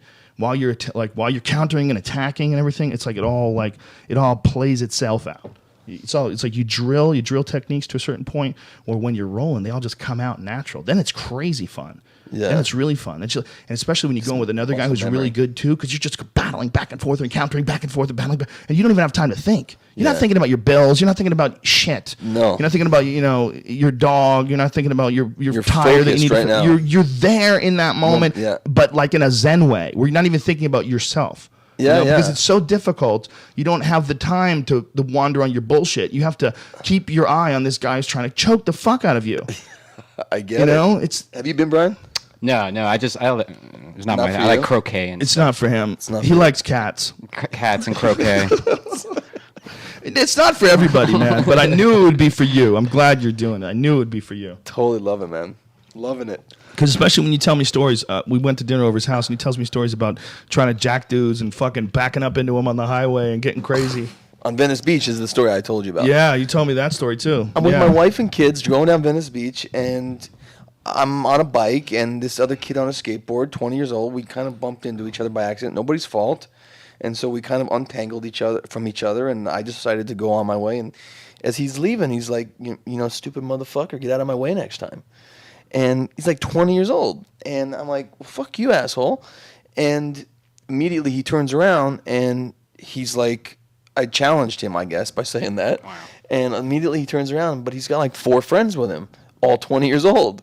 And my wife is like, Rick, you're such a dick for responding to that. And I'm like, well, how can I not? I mean, the kid's 20 years old. I'm 40. You don't treat people like that, in the world. But you gotta respect recognize. people. I understand that, but you gotta recognize that these kids, a lot of them have nothing to lose, That's and their it. reputation means too much. Totally. The reputation means anything. So if you're not around kids like that, if you challenge a kid like that, like a lot Especially of them in LA. have I didn't to consciously, fight. though, do Right, it. It was yeah, instinctual yeah. just to respond. Of course, man. like I'm the that. worst. I'm Captain Caveman. When I get So- any issue like that, I have to fight off every That's normal my biggest natural weakness. instinct. That's my biggest weakness, actually. Is It's natural. sometimes just It's natural. reacting instead of like responding. Yeah, legally, it's not an issue, I don't think, because he's fucking with you. He's starting with you and fucking you, but that's not the issue. But the issue is your health and safety. Right. Yeah. And They could stab jujitsu, you or gun hurt you. in Yeah. this situation. Well, it doesn't matter for sure. Really, not even jujitsu, because you don't want to grapple with a guy like Right. that. You want to fucking 1-2 him. You want to bink, Yeah. put him to sleep, and then charge at the next guy and just let him know this is how quick I can put this dude to sleep. I'm going to get you next. Yeah. And because that's the last thing anybody wants is one dude knocking out everybody. So if you have to attack somebody, you're way better off learning how to strike, You don't want to like go, yeah, watch me pull guard, bitch. And all of a sudden you're on your back, and the other 3 dudes are fucking soccer kicking you in the dick. Yeah. You know, it's not the best hit you thing with to bricks learn. and crap. If there's a bunch of people, the best thing to have is fast fucking hands. To be able to just light somebody up, just pop, bang. Because if you 1-2 somebody, especially in the street, especially if they don't know how to fight, when that punch actually lands, pop, bam, and their eyes roll back in their head, they're not even going to expect A, that you're going to be able to hit them that hard, B, that you're going to be able to do it that quick. Like most dudes have never really boxed, they've never really been punched, you know. So if you can just find one dude and pop, bank, just put that dude to sleep, the other guy's gonna go, oh fuck this, and then you can get him to scatter. But if you try to do some jujitsu, they should have a movie like the Karate Kid, but for jiu-jitsu, like the jiu-jitsu kid, where the guy's just really good at jiu-jitsu, like this little kid. Could make it more like because jiu-jitsu, jiu-jitsu is is martial like art. It's kind of weird. It's a interesting. real, the jiu-jitsu is a real martial art in the sense that you can defeat a much bigger, stronger, more athletic person. It's very hard to do that with striking.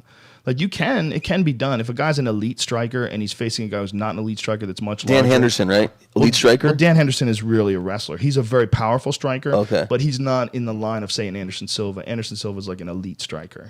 He's a guy who like really knows the intricacies of the stand-up game. Dan Henderson does as well, but you know, he's more known as a wrestler. Because I saw him take out that British guy with a one punch. Oh yeah, well he can knock anybody out with Bisping? one Bisping. Yeah, he's got super power in his hands.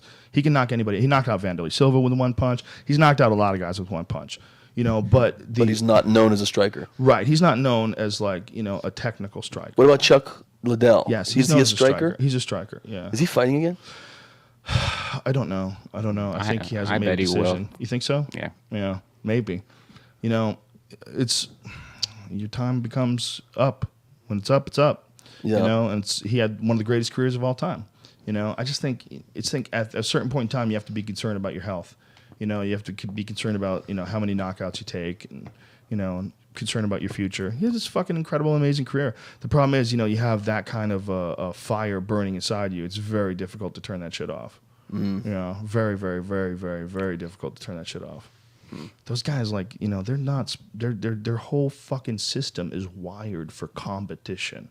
Whole system is wired for combat, for the moment, for getting into that cage under the bright lights and performing. You know, their whole self-esteem is based on, you know, their ability to rise to a place that most men can never get to. You think they could transfer that easily, though? Like start playing video games or start doing something else? You know what I mean? I don't business think. or something. Listen, Yeah, man, or I don't business. think Business, we as civilians could ever possibly understand the highs that it must be when Chuck Liddell fucking throws his arm back and pushes his chest out and screams after he knocks people out. Like after he knocked Randy Couture out. I mean, Randy Couture is one of the baddest motherfuckers on the planet, and he connects, bam, and Randy goes down, and that high is probably cocaine times 1 billion. You know, Yeah. It's probably insane. He probably never feels more alive. He probably never feels more energetic, more, you know, fulfilled. This incredible 8-week training camp, every day waking up for this one moment, and finally it comes against one of the baddest motherfuckers on the planet in front of 16,000 people in a fucking arena, and everybody's going crazy, and your punch connects. Yeah. They live for that moment. Yeah, they live for it. The Iceman! The crowd goes nutty, and they strap the belt on him. And then they ask him, you know, so what's next? Anybody, I don't care. I'll fight anybody. I'll fight anybody in the world. I like to fight. It's hard to step down from that, I think. I think that's a Well, it's probably a high like you have in comedy. No, Or is it not even close. No, comedy's more just fun. We're having a good time. But aren't It's you not, must there's get not a as much high? at stake. Yes, you sure. You have fun. It's a different kind of high though. It's not nearly as crazy. It's not nearly as primal. It's more fun, enjoyable, everybody having a positive experience together. We're all partying. We're all having a good time. You know, I'm telling you some comedy. You're laughing. We're enjoying our time together. It's all fun. Fighting is much more, you know, you trying to master something. It just so happens there's an audience there watching it, but it's totally different experience, very inward. You trying to overcome some guy's physical strengths and, you know, impose your will on him, impose your conditioning and your preparation on him. It's like, way crazier. different. Way crazier. Comedy is like everyday normal bullshit. Like to me, I can go on stage right now. If there was an open mic right next door, and then, you know, while we're doing the podcast, somebody said, "Hey Joe, you want to do 10 minutes?" I'm like, yeah, I'll go up. Come on, I'll go up. I'll just go up and start fucking around. What's up? What's going on? And I'll just start doing stand up, just going into my act. I couldn't go fight. You know, couldn't say, hey, do you want a cage fight in 10 minutes? Right. I'd be like, no, I need like 10 months and I got to talk to my mom. I gotta fucking get a nutritionist, man. I got to make sure my strength and conditioning program's in order. Fuck, who am I fighting? Is he a striker, a wrestler? I got to prepare my, what am I going to do? Strategy. I don't want to fight a striker. I don't want to get fucked up. It's Are you way scarier. Way Are you going to fight? No. Why I'm not? fighting anybody. Because it's not healthy.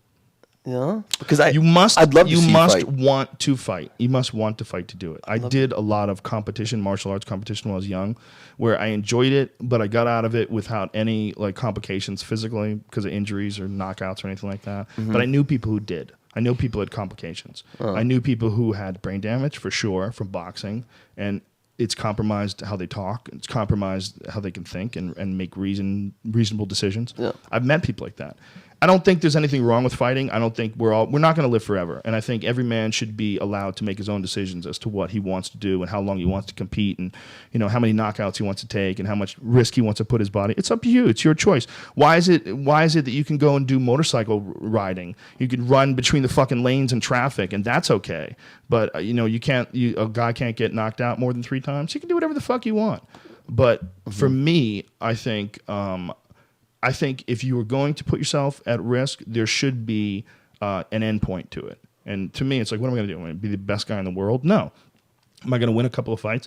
What's that going to prove? The thrill of competition. Yeah.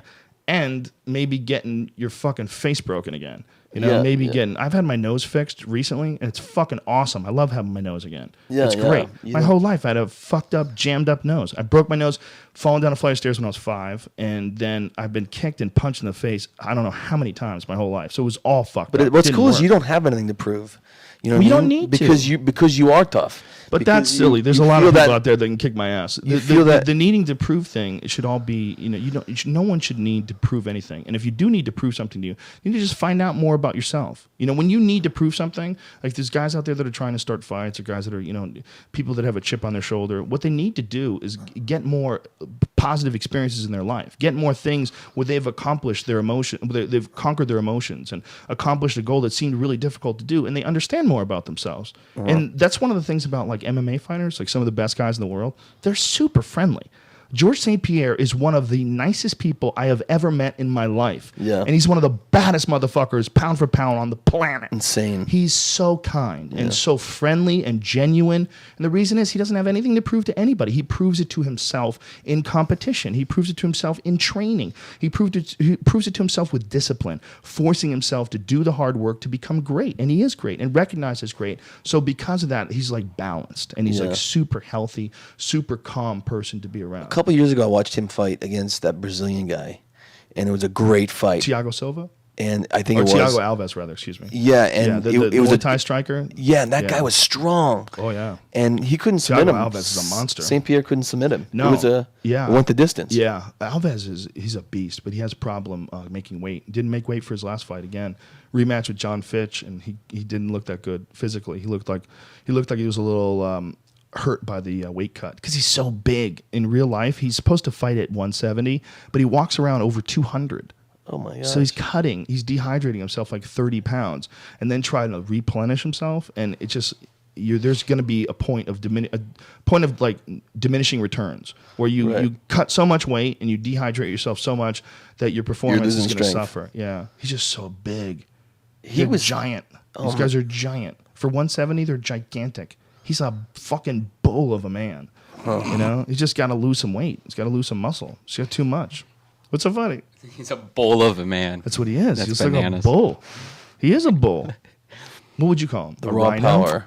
What would you call him? I'm a very nice gentleman. A nice gentleman? Yeah, he's a nice gentleman of flavor of muscles. I saw this picture of a chimp carrying fruit. It was an old female chimp, and she had fruit in her hands and fruit in her feet, and she's like carrying like these things, and she's like flexing. And I looked and I'm like, holy fuck. Have you ever seen like a full-grown male chimpanzee or female chimpanzee, full-grown, how big their fucking arms are? Totally. Holy shit, that's scary. Just muscular? Gigantic. Her arms were gigantic. And they're that crazy, sinewy chimp muscle, too, which is nothing like human muscle. It's a fucking trippy photograph when you realize that chimp could just beat the fuck out of you. Remember that one anytime she wants. ate that girl's face off? That was brutal, man. Talk about chimps every week. We can't help My it. friend went to Sturgis, this motorcycle rally, Joe. Yeah. And the whole time she's there, I think like 4 or 5 people died within like 2 days. And the people at the thing say, this happens every year. People die like almost every day. And the last day she was there, this guy was doing where they rev up the engines really fast or whatever it's called. I forget what it's called, but it's like they're just revving up their engines really fast. Something happened and his motorcycle blew up and he got decapitated. Something flew out of his engine, decapitated. Oh shit, son! And you know what I'm thinking? This is how dangerous motorcycles are. Fucking, how many people die at this like motorcycle thing? But yet there was a car show for every day for the last 50 years in Burbank, and no one's ever died at a car show. Well, the thing about those motorcycle shows is that a lot of those dudes, they get crazy and they want to show off for each other. Right. They start standing on their bikes. You ever seen guys surf with their motorcycle? Yeah. There was this old dude who was a motorcycle maker. I forget his name. He's a famous guy, but he was famous for being able to ride his motorcycle like a surfboard. So he'd get that bitch on the highway, level it Like out, ghost straighten riding? it out, and then stand on top of it. And he was fucking standing there, and he fell. Oh, He fell, and that's a wrap, son. What's that you called? kind Ghost of riding? deserve what you get when you're doing that. Well, no crap. helmet too. Oh, no helmet. Yeah. Excuse me. So stupid. So he's just living out there on the edge, and he just lost it. And maybe that's the way he wanted to go. Who knows? I mean, and everybody kind of like recognized it. What people didn't make fun of him and say, "Oh, you fucking idiot, that's what you deserved." Everybody said, "Hey, he died doing what he loved." Like, I guess okay. I mean, realistically, what are you going to live forever? I like those new Why not die like that? motorcycles that look like snowmobiles. Oh, Almost. yeah. Those things There's- are crazy looking. What is Have it? you seen One in the rear and 2 in the front. Is that what it is? Yeah. Something like that. Yeah. Yeah. It's so weird looking. It looks like a yeah. snowmobile. Yeah. Have you seen that? I've seen They're that. supposed to be wicked fast too. Yeah. Yeah, You seen that Kiefer's- aerial atom? You ever seen that thing? It's like a car. You ever seen it?